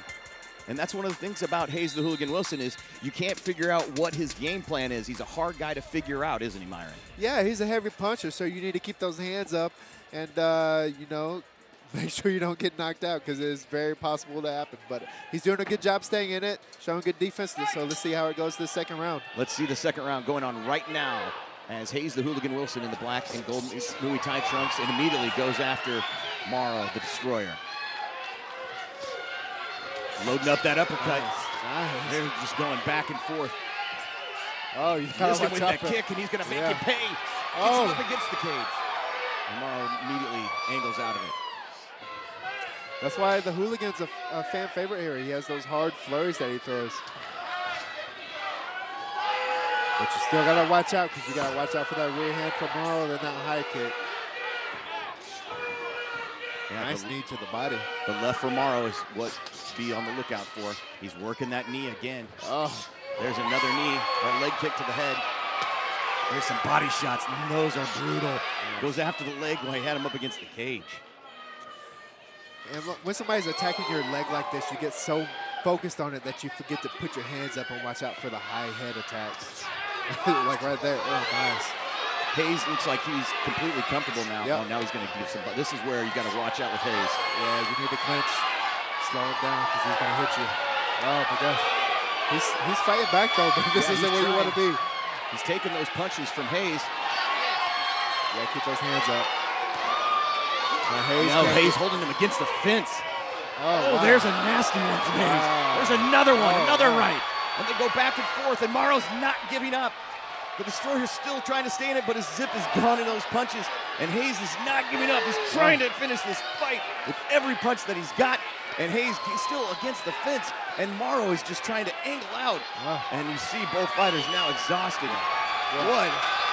What just happened? Well, Hayes Wilson is basically getting a heavy bag workout in right now. So let's see how that cardio is going to play in factor later. Oh, wow. Nasty hit from... Constantly just snapping his head back. Hayes' mouth is open. Another kick. High kick from Hayes. Oh, there is a knee right on the forehead. Hayes the shorter guy, but he's showing he can get that knee up the middle. Morrow tough though. He's still in it. Amazing to see somebody take that many blows from Hayes the Hooligan Wilson. Yeah, that lead leg is hurting. It's purple now.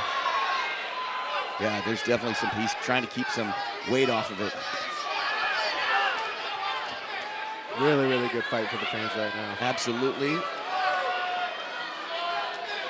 Trying to set up that uppercut. You can see the lion fight on Morrow's shorts, so you can tell he's got some experience on a high stage. There's that cut kick. There it is again. Taking that left from Rob Morrow. There's that big kick again from Hayes. Oh, wow. Oh. Whoa, whoa, whoa. There was a kick after the bell. Nice. Again, just the second time we've seen that tonight. There's just so much confusion when the fight's that exciting, Myron. It's hard to really hear what's going on, right? It's just the heat of the moment. Like, you don't hear nothing, you don't see nothing, you're just reacting. And sometimes those late strikes get in there. Third round from Hayes the Hooligan Wilson and Robert the Destroyer Morrow, and just a really great fight. This is going to be the test round. Those guys had to have exhausted themselves, Myron. Yep, they're both pretty exhausted right now. But those leg kicks are going to add up on Morrow. I can see him slowing down. And so I'm curious to see if Hayes can capitalize on that. But Morrow still throwing heavy shots, showing that he's still in this game. And here on the replay here, you can see Hayes getting on the inside. A little dancing around, but there he goes, snapping his head back. Ladies and gentlemen, we are in the third That is a brutal punch to take. And final round of this heavyweight kickboxing battle. Make some noise! Third and final round, Extreme Fight Night. Hayes the Hooligan Wilson against Rob the Destroyer Morrow. And Hayes is talking to the Destroyer. Oh, yeah, that leg is so swollen right now. Yeah, you can't even see the muscle definition anymore. That's going to be way bigger in the morning. There he goes, trying to attack it, which is what I would do. I'd keep attacking that leg till he taps out. If you're Hayes the Hooligan Wilson, what is your game plan in this round? Do you try to just endure the round because you've got those first two locked up? I would say keep working the flurries to the head like he's doing, and lay into that low kick, into that lead leg, because you can see he's hurting. He's not able to bounce off that leg, but he's still in the game. He has that experience. He knows how to survive and hit you with some pop shots and let you know he's still in it. Hayes is durable. He's taken some nasty hits from some big guys. Yep. Both guys have really good chins. And one of the things that Hayes, he does a great job of checking kicks too. So getting your kick checked is one of the worst feelings of the fight, because after that you're not going to kick anymore. And Hayes, they're just kind of taking he's choosing his shots a little more carefully, it looks like, while the Destroyer is trying to win this fight. Yep, I feel Hayes could get this TKO or this KO with that with the low kick finish. As you can see, there's no bounce in Morrow's step right now, so he's hurting. But he's tough guy. He's still going to keep coming forward. A little spinning back fist. Yeah. Didn't expect that. Nope. They landed a little bit on the knee. He switches it to the outside.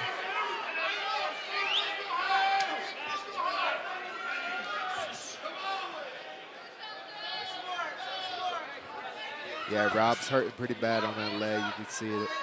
Yeah, you can just see the muscle almost unable to even constrict when he steps down. Less than a minute left in the third and final round here at Extreme Fight Night, River Spirit Casino.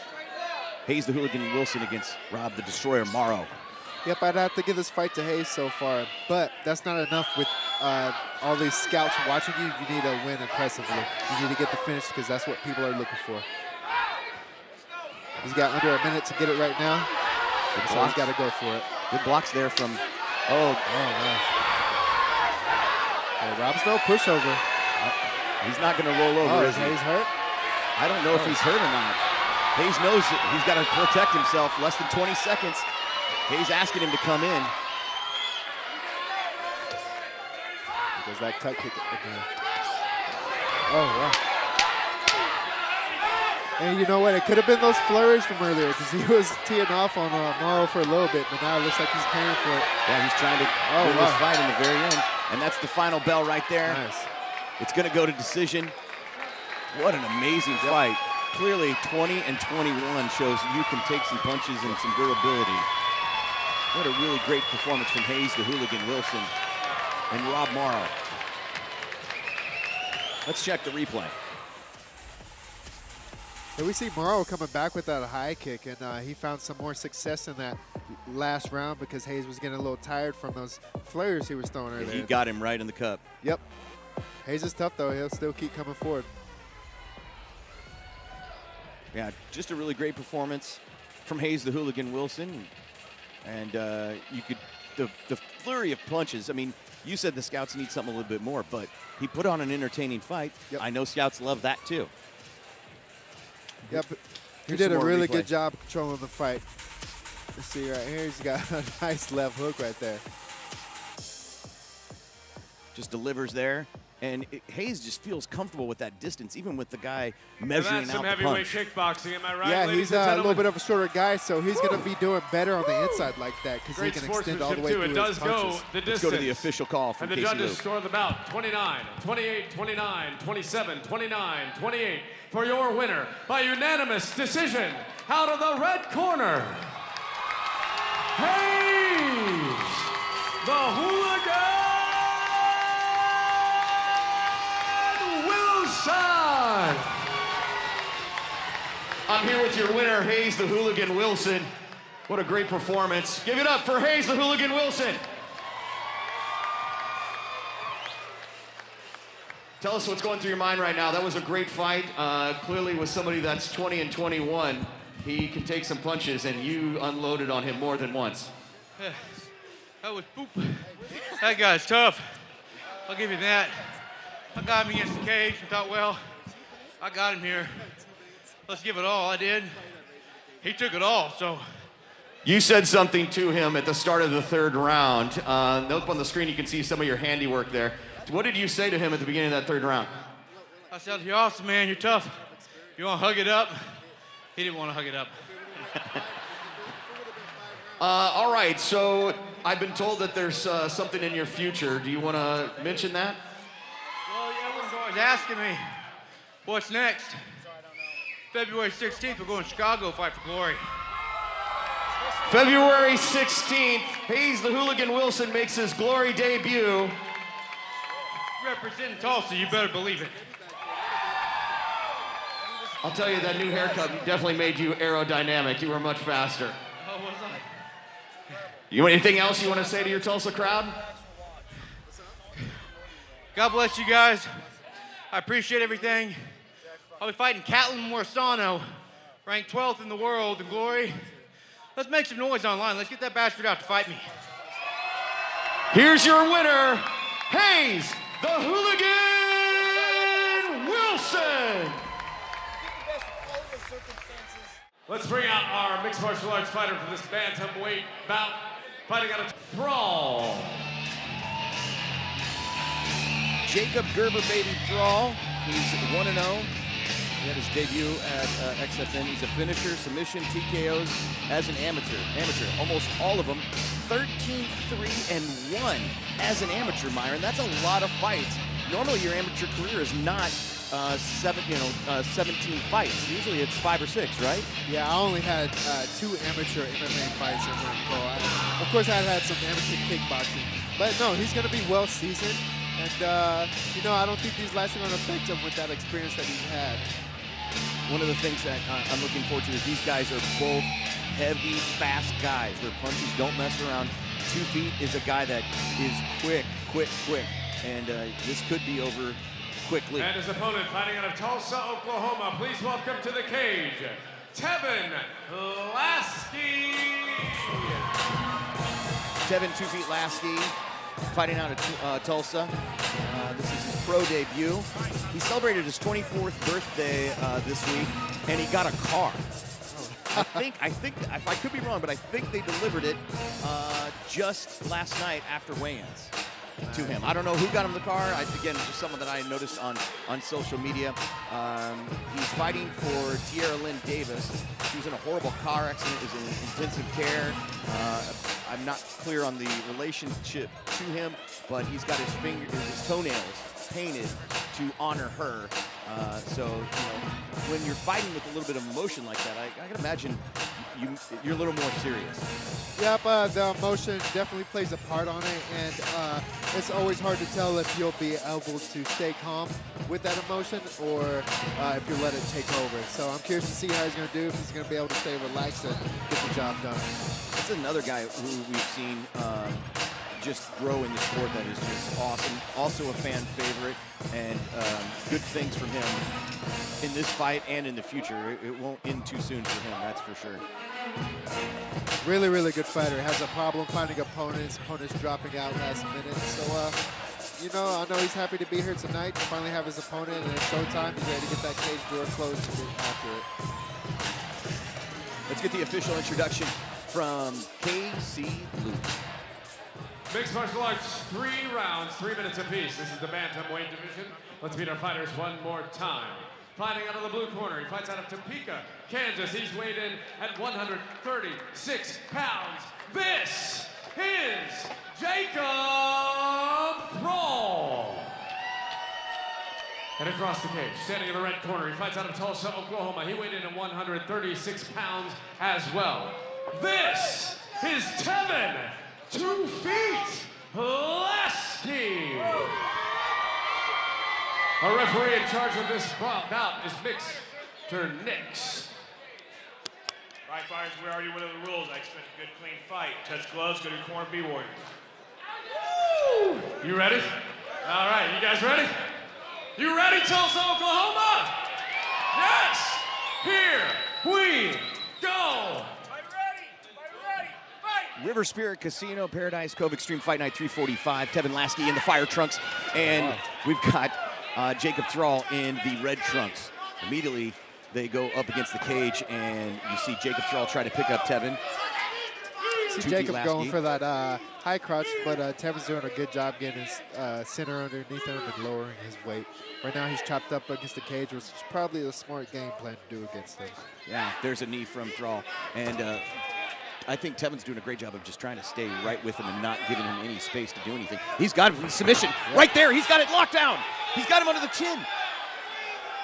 Yeah, he's that looks tight. That looks tight. He's turning red. He's got that head and arm choke. Right now, Tevin needs to get out to the side to be able to finish it. It looks like he broke the grip and it's free. But is it still in a pretty bad position? Now he's got, now he's cranking his head crank. Again, we told you this was going to be fast, and Tevin 2 Feet Lasky didn't disappoint. Yeah, he's got to be careful not to burn his arms out right here. And once again, there you see, if you miss that submission, you're going to end up in a bad position, and they're going to punch you. And so Tevin lets go, and now the Gerber Baby's going to try and give some ground and pound. That's such a funny fight. It's a great name, right? I wonder how he got it. Oh, there's a great punch from the bottom. There's another one and another one from Tevin.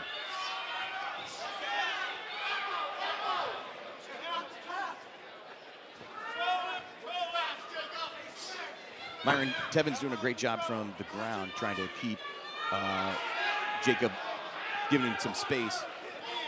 Yep, he's just kind of trying to create the space with the strikes. You can see here he's trying to go for the triangle, but he was in danger of getting a hurricane slammed right there, so he let go and abandoned it. Yeah, that is, you can tell the defense that Tevin 2 Feet Lasky has, and he looks comfortable.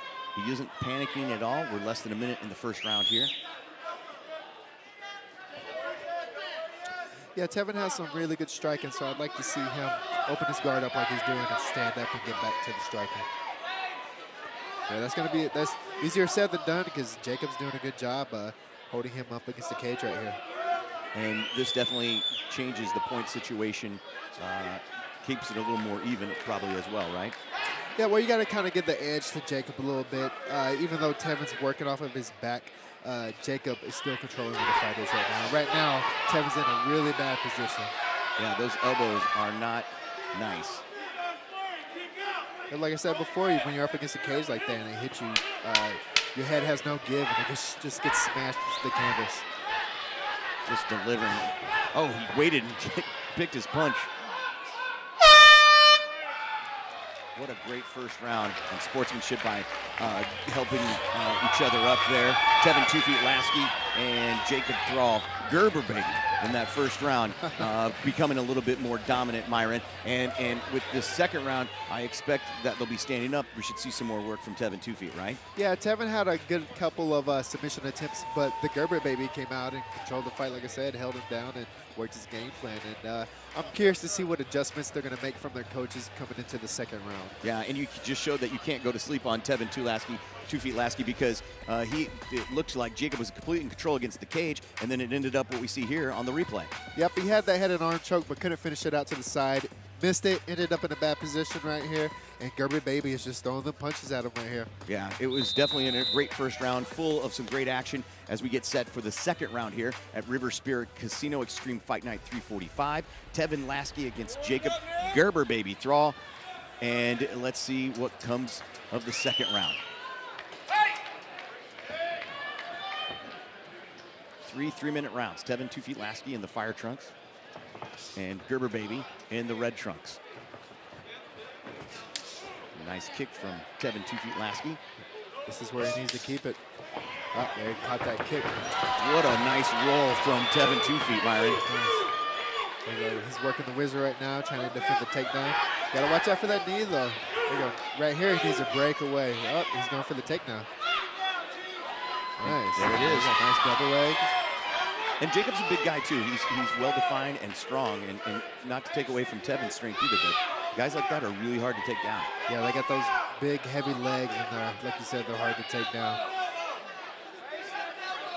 And now we see a switch in positions, at least from the first round.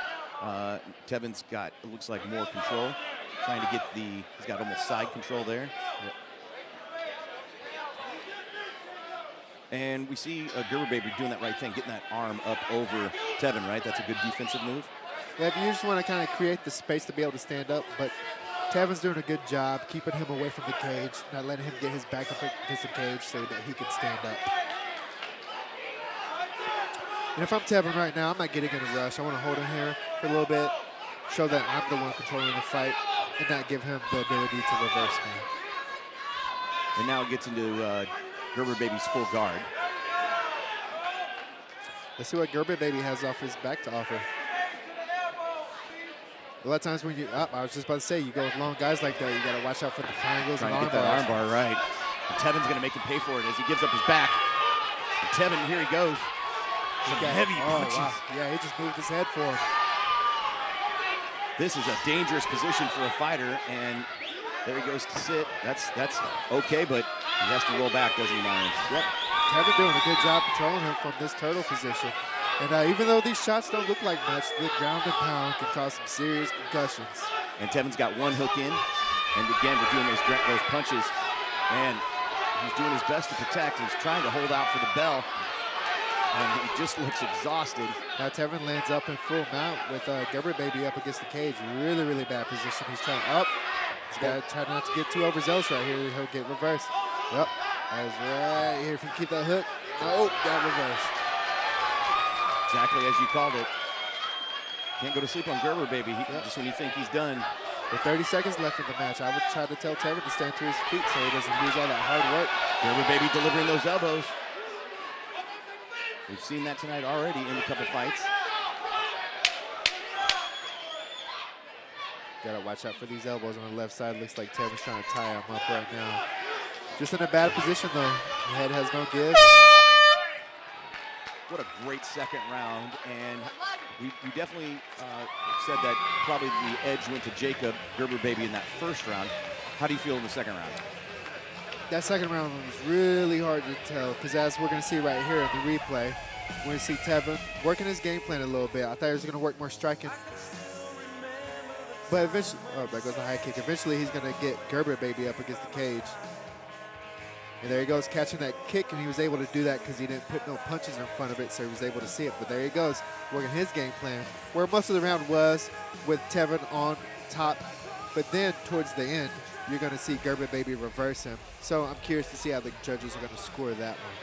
So potentially we've got a 1-to-1 round here, and you're going to see Tevin 2 Feet and Gerber Baby come out with some fury, right? Ladies and gentlemen, you know it's the third. Yeah, they probably feel like it's round. 1-on-1, like you said. So this this right here, as we've seen earlier tonight, that last round can steal the fight from the judges. Third and final round here. Extreme Fight Night 345, Final Fury. Tevin 2 Feet Lasky and Jacob Gerber Baby draw. Wow. Oh. The thing is, if you miss this guillotine, your opponent's on top of you like this right now. And we've already seen Tevin's 2 feet, his game, he gets mount pretty quickly. Yep, he moved from half guard to full mount right now. You can expect to see some elbows rain down. Jacob rolled over. Yep. Good scrambles to get out of danger. And we're watching for that patience game. Jacob's going to try to get wrist control, right, Myron? And what else? right now Jacob's trying to control his wrist so that Tevin's not allowed to grab his wrist. Because if you grab his wrist, you can stand up with it and reverse him. But right now it looks like, yeah, he got reversed. Got too anxious on that hook. Sometimes you need to let that leg hooker go. You want to get reversed.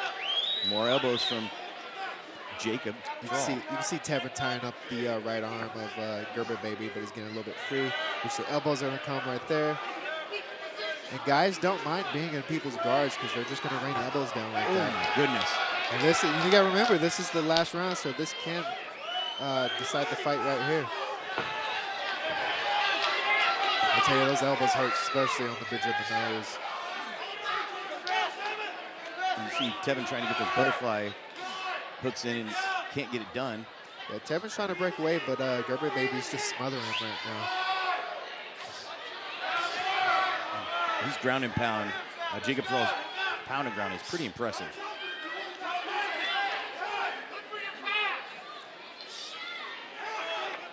And again, he's trying to get him up against the cage, it looks like. He's trying to get him moving. There he goes, full guard. Oh, and he got reversed.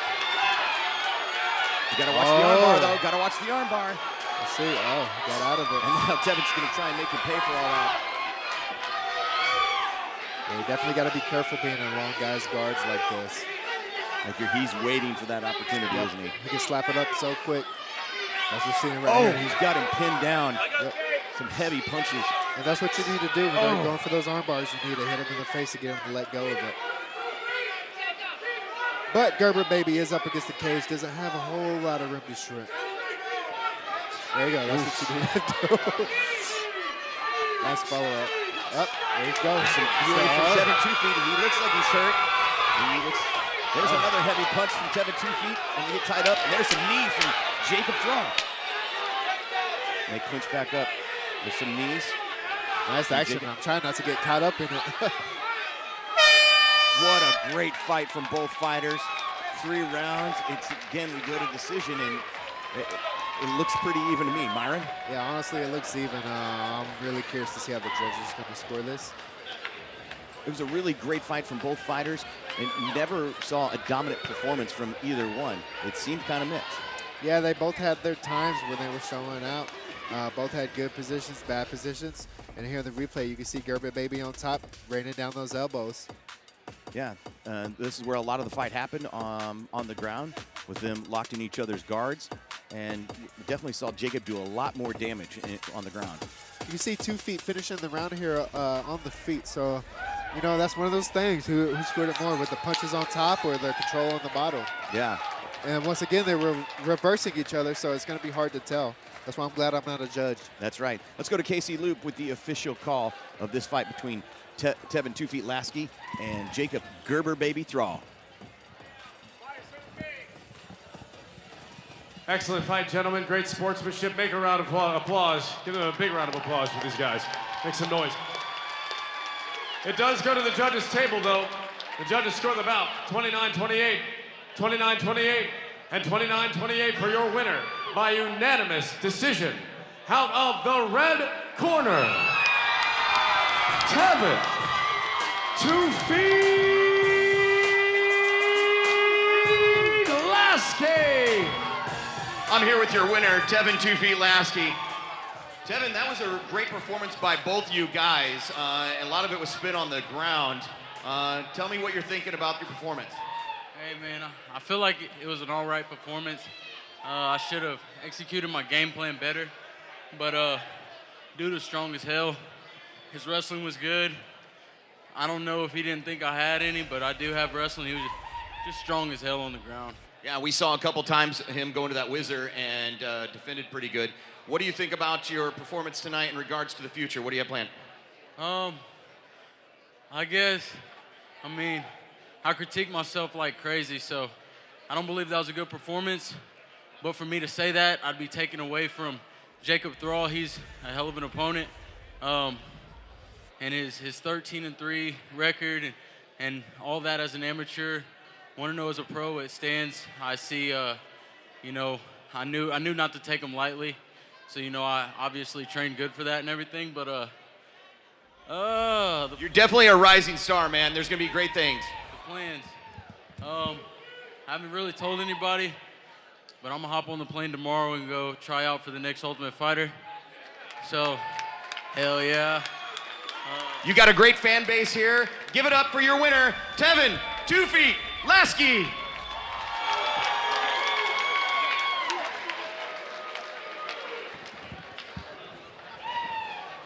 How about that? Trying out for the Ultimate Fighter, just a really great arsenal of fighters here at Extreme Fight Night. We got one going up to glory, one trying out for the Ultimate Fighter, one that was fighting, then went to the Ultimate Fighter. You that have been on the Ultimate Fighter, it's really just great to see the up-and-coming talent in mixed martial arts and kickboxing. Yeah, at the Extreme Fight Night, Dale Cook is grooming these fighters for that next level, so he's doing a really good job, not only in MMA, but as kickboxing as well, because there's not a lot of circuits for us to practice our kickboxing on. So, yeah, you can definitely expect in the future to see some big UFC stars coming from this We got one venue. more fight left. One more good fight left. And this will be the fight of my life. I want to bring up one person that's been very special in my life the last 6 months. Terry Morgan, where you at? Terry Morgan, Cupmaster. Cupmaster, where you at? Yeah, you're good now, yeah. I want to fight. I want to challenge you to a fight. Are you ready? Are you ready? Are you sure? Look at that.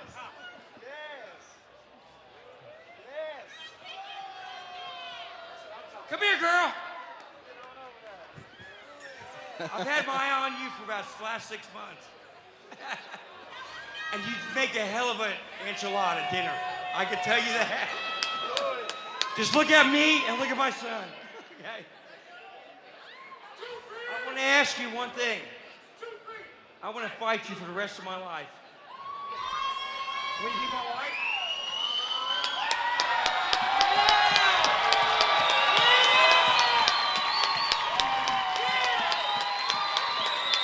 Welcome to the family, Tim Reed. Welcome to the family. We love you.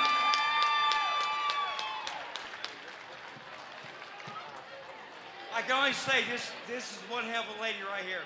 She's got heart, soul, and feelings for everybody. And I couldn't ask for anybody else to be my life partner than this girl right here. Hey, yeah. Thank you, everybody. I appreciate it. Yeah, there we go, the replay. Thank you, congratulations. Tevin, one thing to say? Yes, sir. I didn't really get to say anything about it, but this fight was for my little sister. She was in a terrible car accident about 3 weeks ago. And so this fight was for her. That's what the sunflowers and everything that I have on my gear and stuff represent now. It's for my little sister.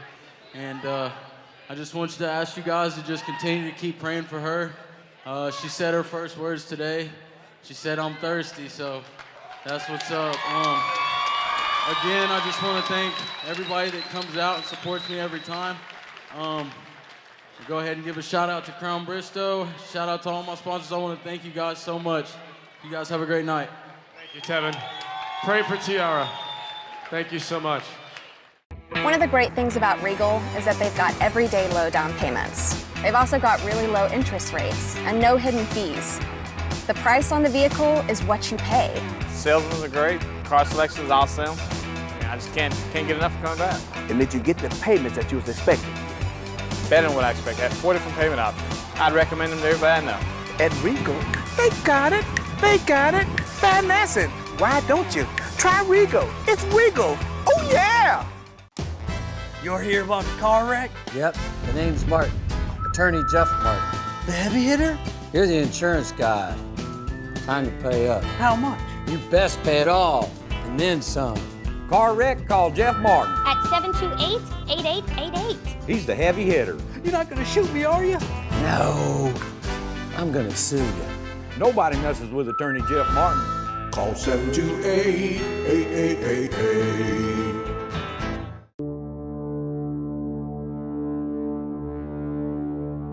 Even the king has a dark side. Meet the Road King Special, the stripped-down, muscled-up version of the American icon. Powered by the Milwaukee 8 engine. It's good to be king.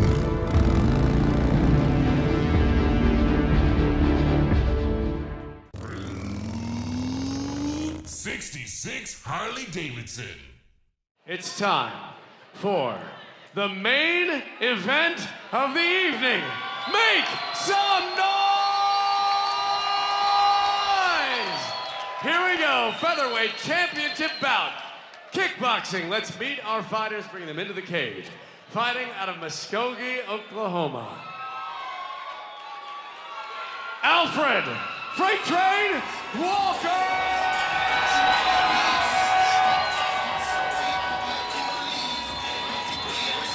Alfred Freight Train Walker.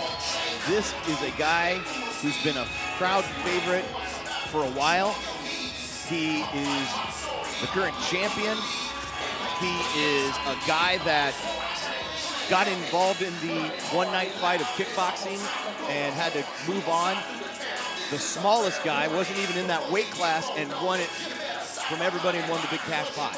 This is a kickboxer that's a force to be reckoned with, right, Myron? Yeah, he had that 8-man one-night tournament, and he took out a lot of good fighters. So I'm interested to see how he's going to do with the skill level of Jarrett Rouse coming back. But make no mistake about it, these are two of the best featherweight kickboxers in the state. So the fans are in for a treat on this one. He's got speed. He's undefeated 6-0 in kickboxing. As I mentioned, he won that one-night tournament back in April, and he's the 150 kickboxing champion. And just is a force to be reckoned with, and confident, and skilled, and fast, and all the things you want in a guy that's going to be a champion. And he's taking on a guy who was the champion, and he didn't lose the belt. He vacated the belt. So it's going to be an interesting fight between these two, that they seem to both have good spirits with each other about taking this fight on. It was announced back in October, and everybody was excited. And again, it's going to be really just a great performance from both guys. When you take on someone who was the champ, what does your game plan have to be, Myron? Well, it's easy to win the belt. The hard thing is keeping it. So, like I said, tonight, he's got a really hard test with Jarrett Rouse. He's really technical. He's got some good kickboxing and left kickboxing for boxing. And he's had a pretty good career over there, but now he's making his return tonight at XFN345 against Alfred Freight Train. So you can expect some really high-level action kickboxing, and I'm curious to see if this is going to go the distance or not. Yeah, me as well, because it's 5 rounds, 3 minutes each, and traditionally we haven't seen the Train need those rounds. But he's never taken on an opponent, I think, like Jarrett Rouse. Let's go ahead and get the official introduction for Freight Train's competitor. And his opponent for this featherweight championship bout, this main event tonight, please welcome to the cage, fighting out of Dewey, Oklahoma, Jarrett the Legacy Rouse. Jarrett the Legacy Rouse, he took a break to do boxing, and he went 10-1 in professional boxing. That is no easy feat, right, Myron? Yeah, no, it's hard for athletes to be able to do multiple sports at once, but he's one of those guys who can do it all. And like you said, he's having a successful boxing career, and now let's see if he can carry that experience over to his kickboxing career now. Yeah, one of the other things that I love about Jarrett is that he loves fighting. He was smiling coming back to the cage. He was smiling at weigh-ins last night. He was smiling when I saw him arrive earlier tonight. This is a guy that just loves it. Yeah, he grew up fighting in Tulsa, so this is nothing new to him. It's another day in the office, and even though he's going against a good opponent in the Freight Train Walker, he's still comfortable and cool and calm, which is what you need to be against a dangerous opponent. And he fights out of Thunder Kick, which has had a great night tonight. The durability of these guys and the conditioning that these guys have is what has really paid off, it feels like. Yeah, the credit goes to Thomas Longacre, Thunder Kick. Ladies and gentlemen, this event is sanctioned by Citizen Potawatomi Nation Athletic Commission. Our commissioners in attendance, Jack Barrett, Aaron Capps, and Joey Miller. Our referee tonight is Mr. Kevin Nix. Our judges are Mike Bauer, David Sutherland, Henry Ellick, and timekeeper Miss Julie Sutherland. Our ringside physicians, Dr. Corey Shunaway and Dr. Patrick Sharp. Tulsa, Oklahoma, River Spirit Casino, Paradise Cove, Extreme Fight Night 345, Final Fury. Are you ready?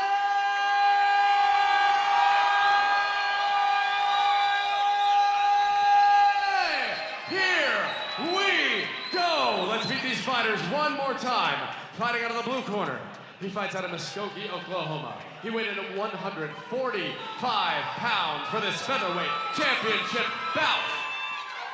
This is Alfred Freight Train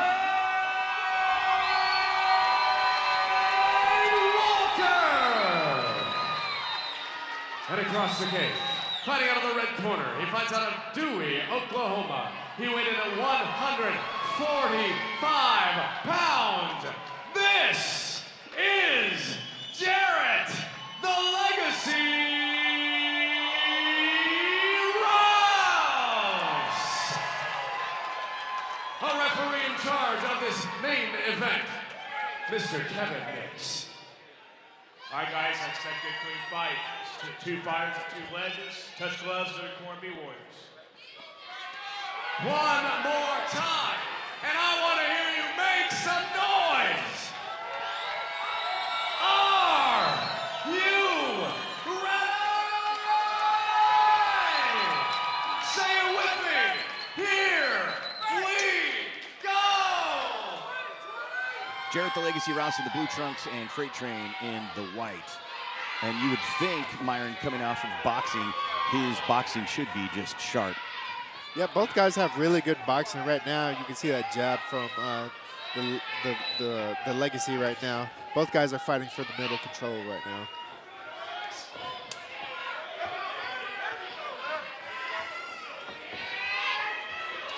Sometimes when you go into another sport for so long, it's hard to get that kickboxing flow back. So let's see how long it takes for Jarrett to warm up.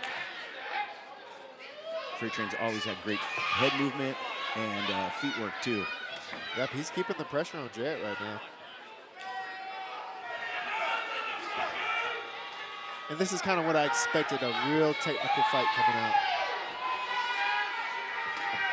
And remember, this is 5 rounds, so they're just filling out right now. Right, no reason to go out there and unload right away. The title is on the line.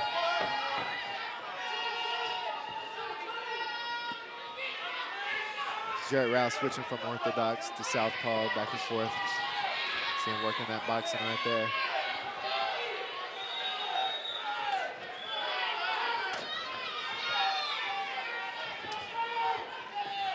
Alfred's always done a good job of working the legs of his opponents with those kicks. And they don't look like they had a lot of zip on them, but they pay off for him in the later rounds. Yeah, they don't have to. They just add up, and like you said, he's going to pay off in the later rounds. You can see him slow down a little bit. And it's also going to set up the hands as well. A little bit of a slip right there.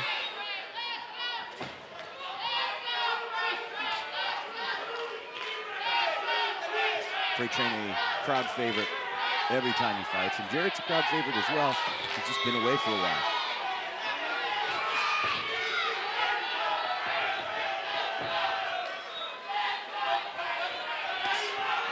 Nice cut kick from Jarrett, but Freight Train counters with a high kick himself. Less than 30 seconds to go in the first round here. Extreme Fight Night 345. Alfred Freight Train Walker in the white trunks and Jarrett the Legacy Rouse in the blue trunks.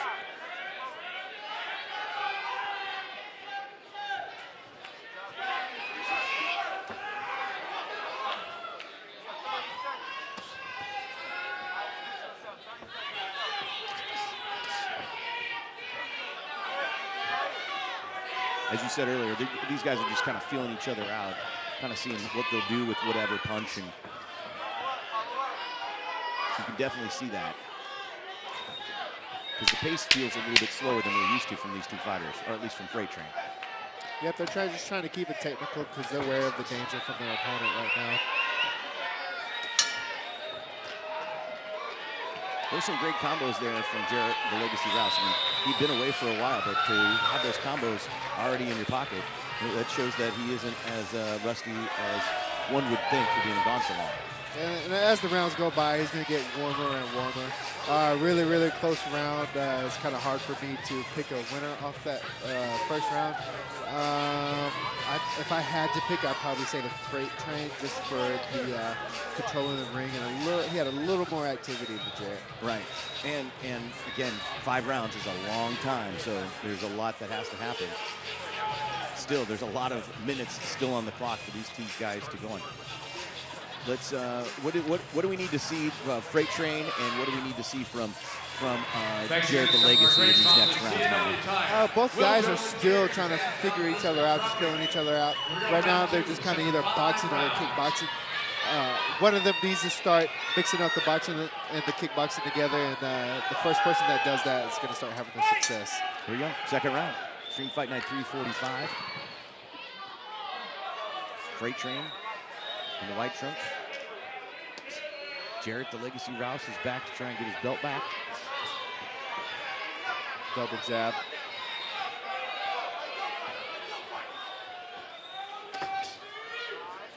Nice counter from Rouse. Freight Train staying in his face.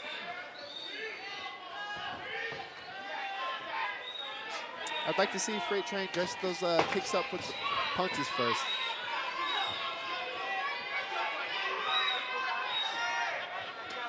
Seen a couple feints there too from Jarrett Rouse. Yeah, he's starting to get loose, more comfortable. And that's what you need to do to throw off the timing of your opponent.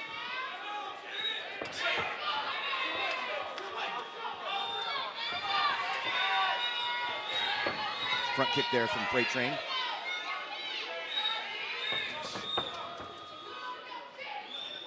Well, you're right. This is definitely a technical fight as Freight Train catches the kick of Jarrett Rouse. Yep, just kind of being careful right now, because one little mistake with this level of athletes, and this game over. There you go, mixing the kicks with the punches right there. Good body shot.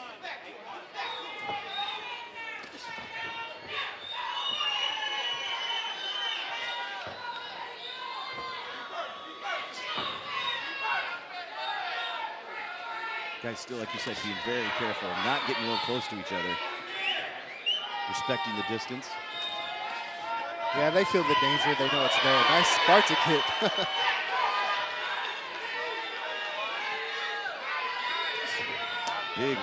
Big punch from the Legacy.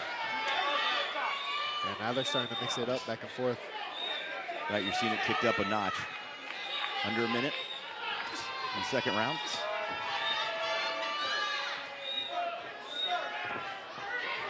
Good leg work from Freight Train. Wow, great head movement from Freight Train.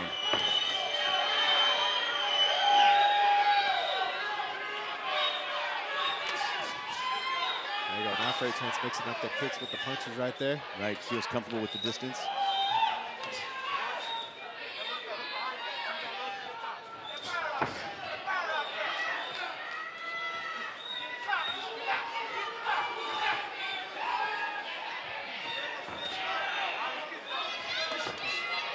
Body shot from the Legacy. You're watching some technical fighting in this final fight of the night here at Extreme Fight Night. Flying knee from the Freight Train. And there we go.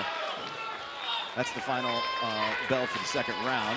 And we saw that flying knee, which just shows that what you said, he's mixing it up. He's feeling more comfortable, right, Myron? Yeah, these guys are going to get more comfortable as the rounds go on. Right now, the fight is still really close, so it's anybody's fight right now.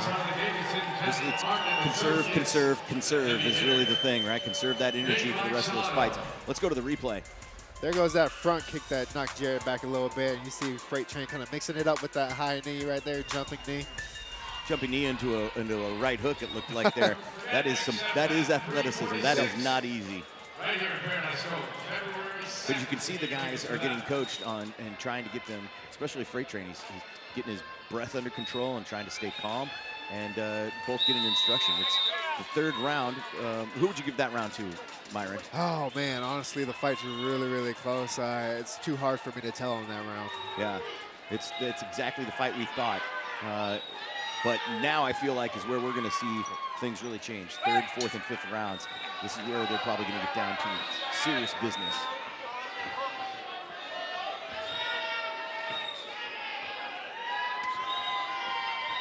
Fairtrain's just got such long arms.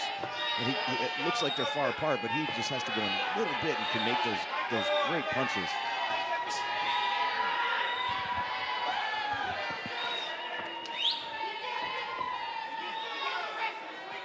Just focused, laser beam focused.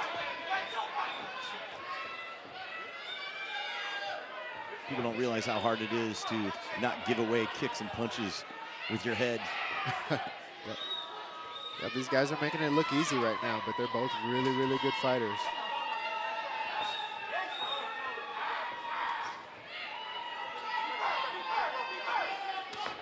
Just a clinic these two are putting on some really great fighting. Checked kick there from Rouse. As you can hear, frustration from the Legacy as he took a kick to the cup there. And that is just part of the sport. I mean, it's not fun. It's not a pleasure to watch, well, it's not a pleasure for people that love the person to watch. Fans seem to love it. Yep, with all these low kicks going on right now, it's just bound to happen. But hey, you can do anything once, right? That's right. Oh. Good kick exchange there. What is really great about this fight is the two respect each other a lot, so nobody's taking big gambles. Yep, all it takes is one little inch, one little mistake, and it's game over.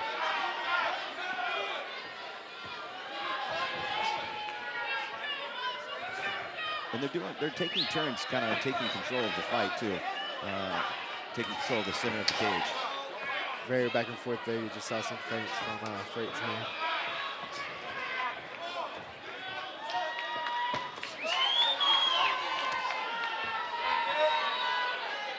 Both these guys have probably had so many fights where you can find those gaps in the game pretty quickly, and it's got to be frustrating to not see them yet. Yeah, sometimes you don't see them there. That means you need to create it. So I'm curious to see who's going to break away because the fight's still really close right now. Nice body shot from Freight Train. Crowd cheering Freight Train on. Big punch from the Legacy. That big loop in left hook. As they tie up. Yep, kickboxing rules. We're not allowed to clinch for too long. Oh, nice counter. Which is one of those fighters, he keeps his hands pretty low. Yep. But he's so fast. He get away with it. I see Jarrett Rouse and his lead legs kind of pink and purple around it. Another great round here at Extreme Fight Night. From two fighters that were getting the fight we expected. We expected them to be technical, and we expected them to put on a clinic, and as you said, to make it look easy. And these guys look great, and it's going to be a hard fight to call, isn't it, Myron? Yeah, both fights these fights have been really close. And as we've seen before, like if you steal the last 30 seconds of the round, you can steal the fight. So I'm expecting them to come out hard these last championship rounds. Yeah, there's no way. Normally we ask about how you're scoring it, and there's just no way to call it. It's going to be pretty even with these rounds as we start the fourth round here at Extreme Fight Night 345. And again, you're seeing the fighters get coached on trying to keep that cardio under control, because these fourth and fifth rounds are the hard rounds, because they're normally those third rounds, right? They're normally used to a third round, 3-round fight. Yeah, you're used to these 3 rounds and then you're done for the night. You clock out. But they're not done. They got 2 more rounds, the championship rounds, and that's when the heart is going to kick in. Whoever's got the biggest heart and the best cardio, they're going to take it right now. I think you said it perfectly. Nothing more to add as we start the fourth round. Extreme Fight Night 345. Oh, wow. And you see now these guys are starting to come out a little more fast and aggressive. You can kind of see Rouse picking up the action right now. There's been a lot of instruction coming from Freight Train's corner.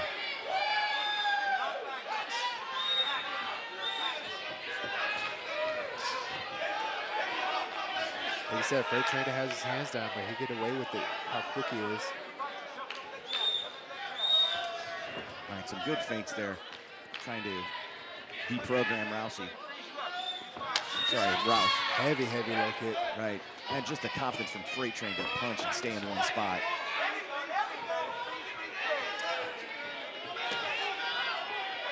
You can feel it from both fighters that they need to pick up the action and be coming out a little harder this round. A little bit of a slip from the sweat right there. But here you can see Rouse's leg kind of ate up right now. So I'm wondering if that's taken away from his spring. It is really red, that left leg, upper thigh, and on the back of it, it's starting to have some blood swelling going on. You'll see it when you see the back of his leg. You got to respect these two fighters. I mean, the speed one, the technical, but Freight Train has this ability to contort his body to avoid punches in a way that is just uncomprehendable. You can't teach that. That is a skill set you just have. Everybody thinks a good angle is just getting out of the way, but a good angle is getting out of the way and being able to counter, which is what Freight Train is doing right now. And he can read punches in a way that other fighters just can't. And so can Rouse, and that's what makes the fight so dangerous. Right, that's the other part of this, is that you can't take away from Jarrett the legacy, because he is quite the skill set as well, but you're seeing things from both fighters that is just so impressive. You can see a little more bounce in Alfred's step right now, and I'd have to credit that to those leg kicks that were added up on Rouse's leg.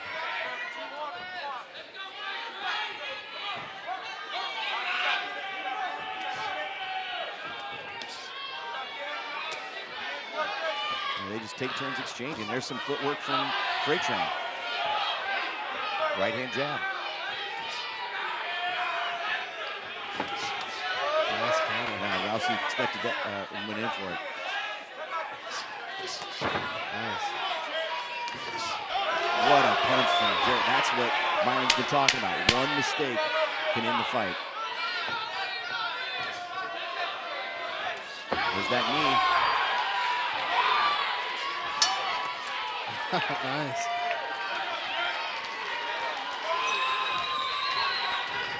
And we saw a little bit of something there from Jarrett trying to talk to the ref as we get into this 5th round here at Extreme Fight Night 345. And Myron, that was a really great round. We definitely saw a little more aggressiveness out of Freight Train. And when we see the replay, you're going to see some of the handiwork from Freight Train. Yeah, Freight Train came out and was doing a good job. He started to take the fight over a little bit, but Rouse started to take over at the end a little bit. Right here, you see more boxing action going on. But like I said, Freight Train's looking like he's got a little more bounce in his step, and I think those leg kicks are adding up on Rouse. Right, you can see the comfort that Freight Train has just being in the pocket there, and he's reading Jarrett's punches, the Legacy's punches, so well. Yep.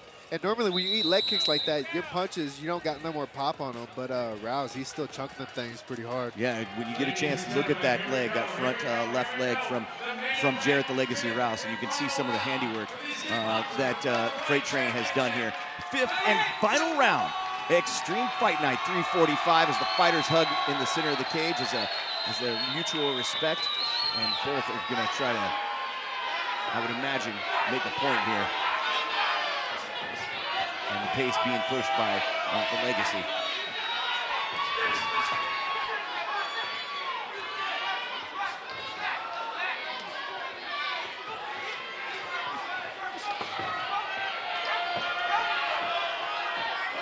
Not to take away from Rousey's kicks, too. There's a nice bruise on the back of Freight Train's right leg, too. Oh, wow, there is, huh? Yeah, both guys been landing on each other. Nice looping hook. That hook has barely missed on multiple occasions from Jarrett the Legacy Rouse. If one of those lands, it could be game over. There it is again. That was connected that time. You see Jarrett just kicking with authority now. Every punch is with a purpose. Oh, there body shot. Came up top with the hook after.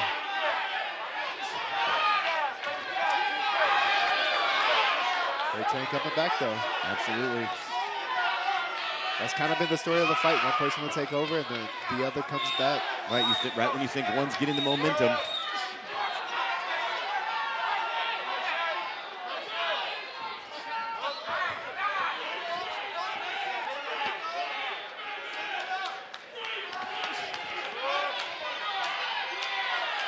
what I'd like to see from Rouse a little bit more is those combos, those nice hand combos that he's throwing, and then throw a high kick right after as Freight Train has his hands down. Yeah. Freight Train's been doing that thing where he ducks to the side each time, and Rouse finally connected on that. There's that knee to the face. Freight Train has no problem delivering that knee high. Yeah, a lot of times when you got the high guard, we call it earmuffs, those attacks right up the middle of that guard come in handy.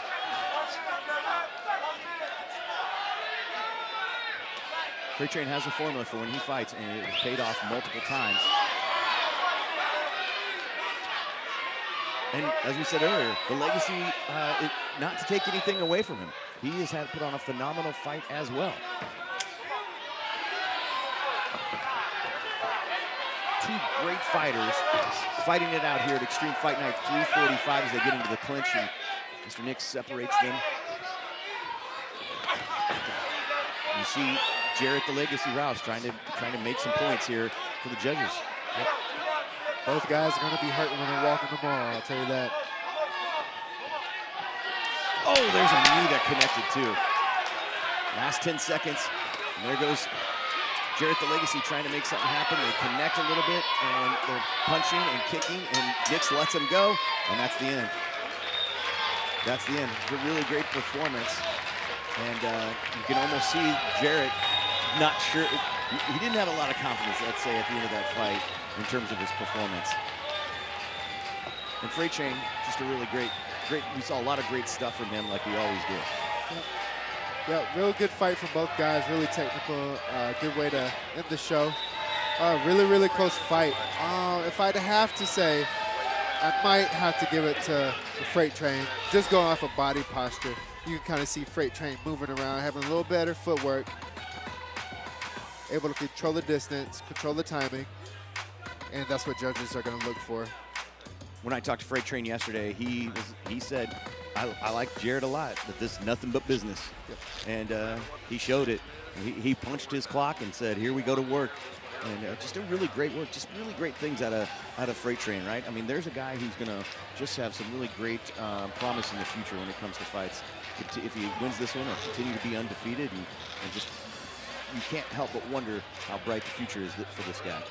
Yeah, this is what the sport of kickboxing needs in Oklahoma. You need the best athletes going against each other, and that's what we had here tonight. And this is going to solidify the king of the featherweight division in Oklahoma. All right, let's find out who it's going to be from the judges. Let's go to the cage for the official announcement from our cage announcer, Casey Luke. Noise for these kickboxers for this featherweight championship bout. Make some noise for these guys. Incredible technicians. Here we go. It does go to the judges' table. It goes the distance. Judge Mike Bauer scores about 48-47. Judge David Sutherland scores about 48-47. And Judge Henry Ellick scores about 49-46. For your winner by unanimous decision, out of the blue corner, Alfred Freight Train.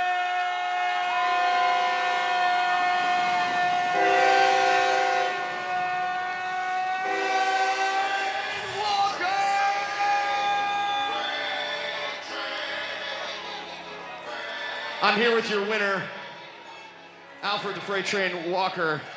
Last night, you and I talked, and you said, I got a lot of respect for him, but he ain't nothing but business.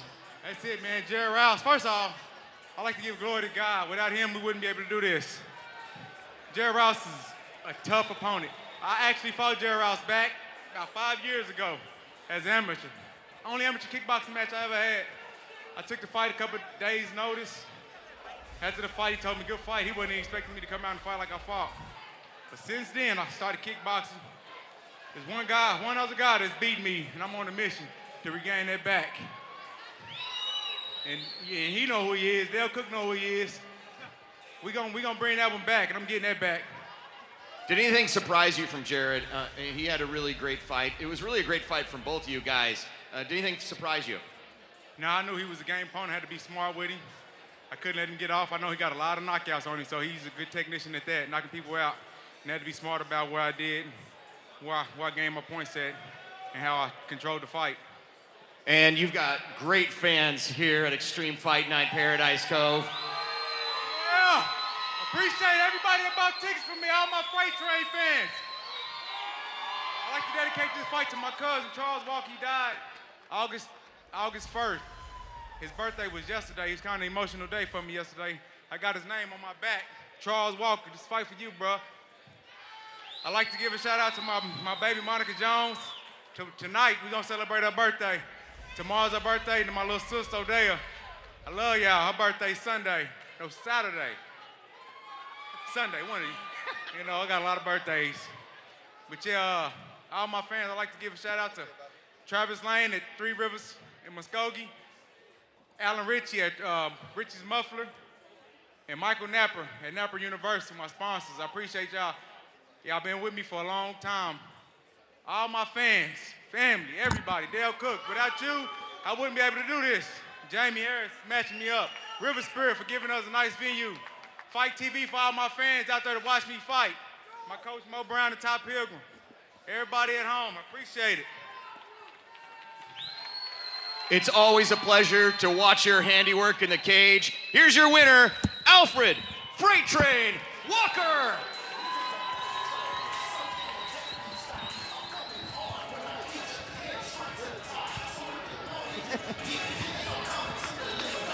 Alfred Freight Train Walker, man, he's just a guy that's a specimen in the cage. And the part that sucks about this fight is that Jarrett, the Legacy Rouse, lost. And it wasn't because of nothing he didn't do.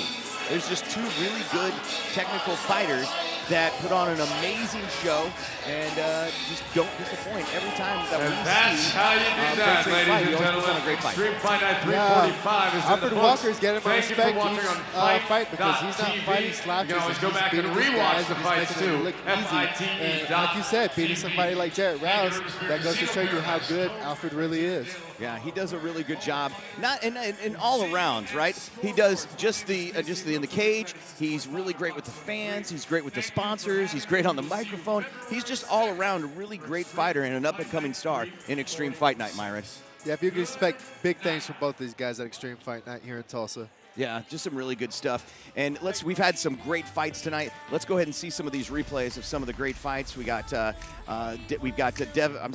Devin, Danny Flick right there, and Brandon Bailey, captain. There's all the face-offs that happened this morning, or what felt like this morning. There, we started with not TV Dodd. That was Tyler Harrison and Devin White, and that's the one that Devin won in a decision. But we saw just some really great work from Tyler on that one.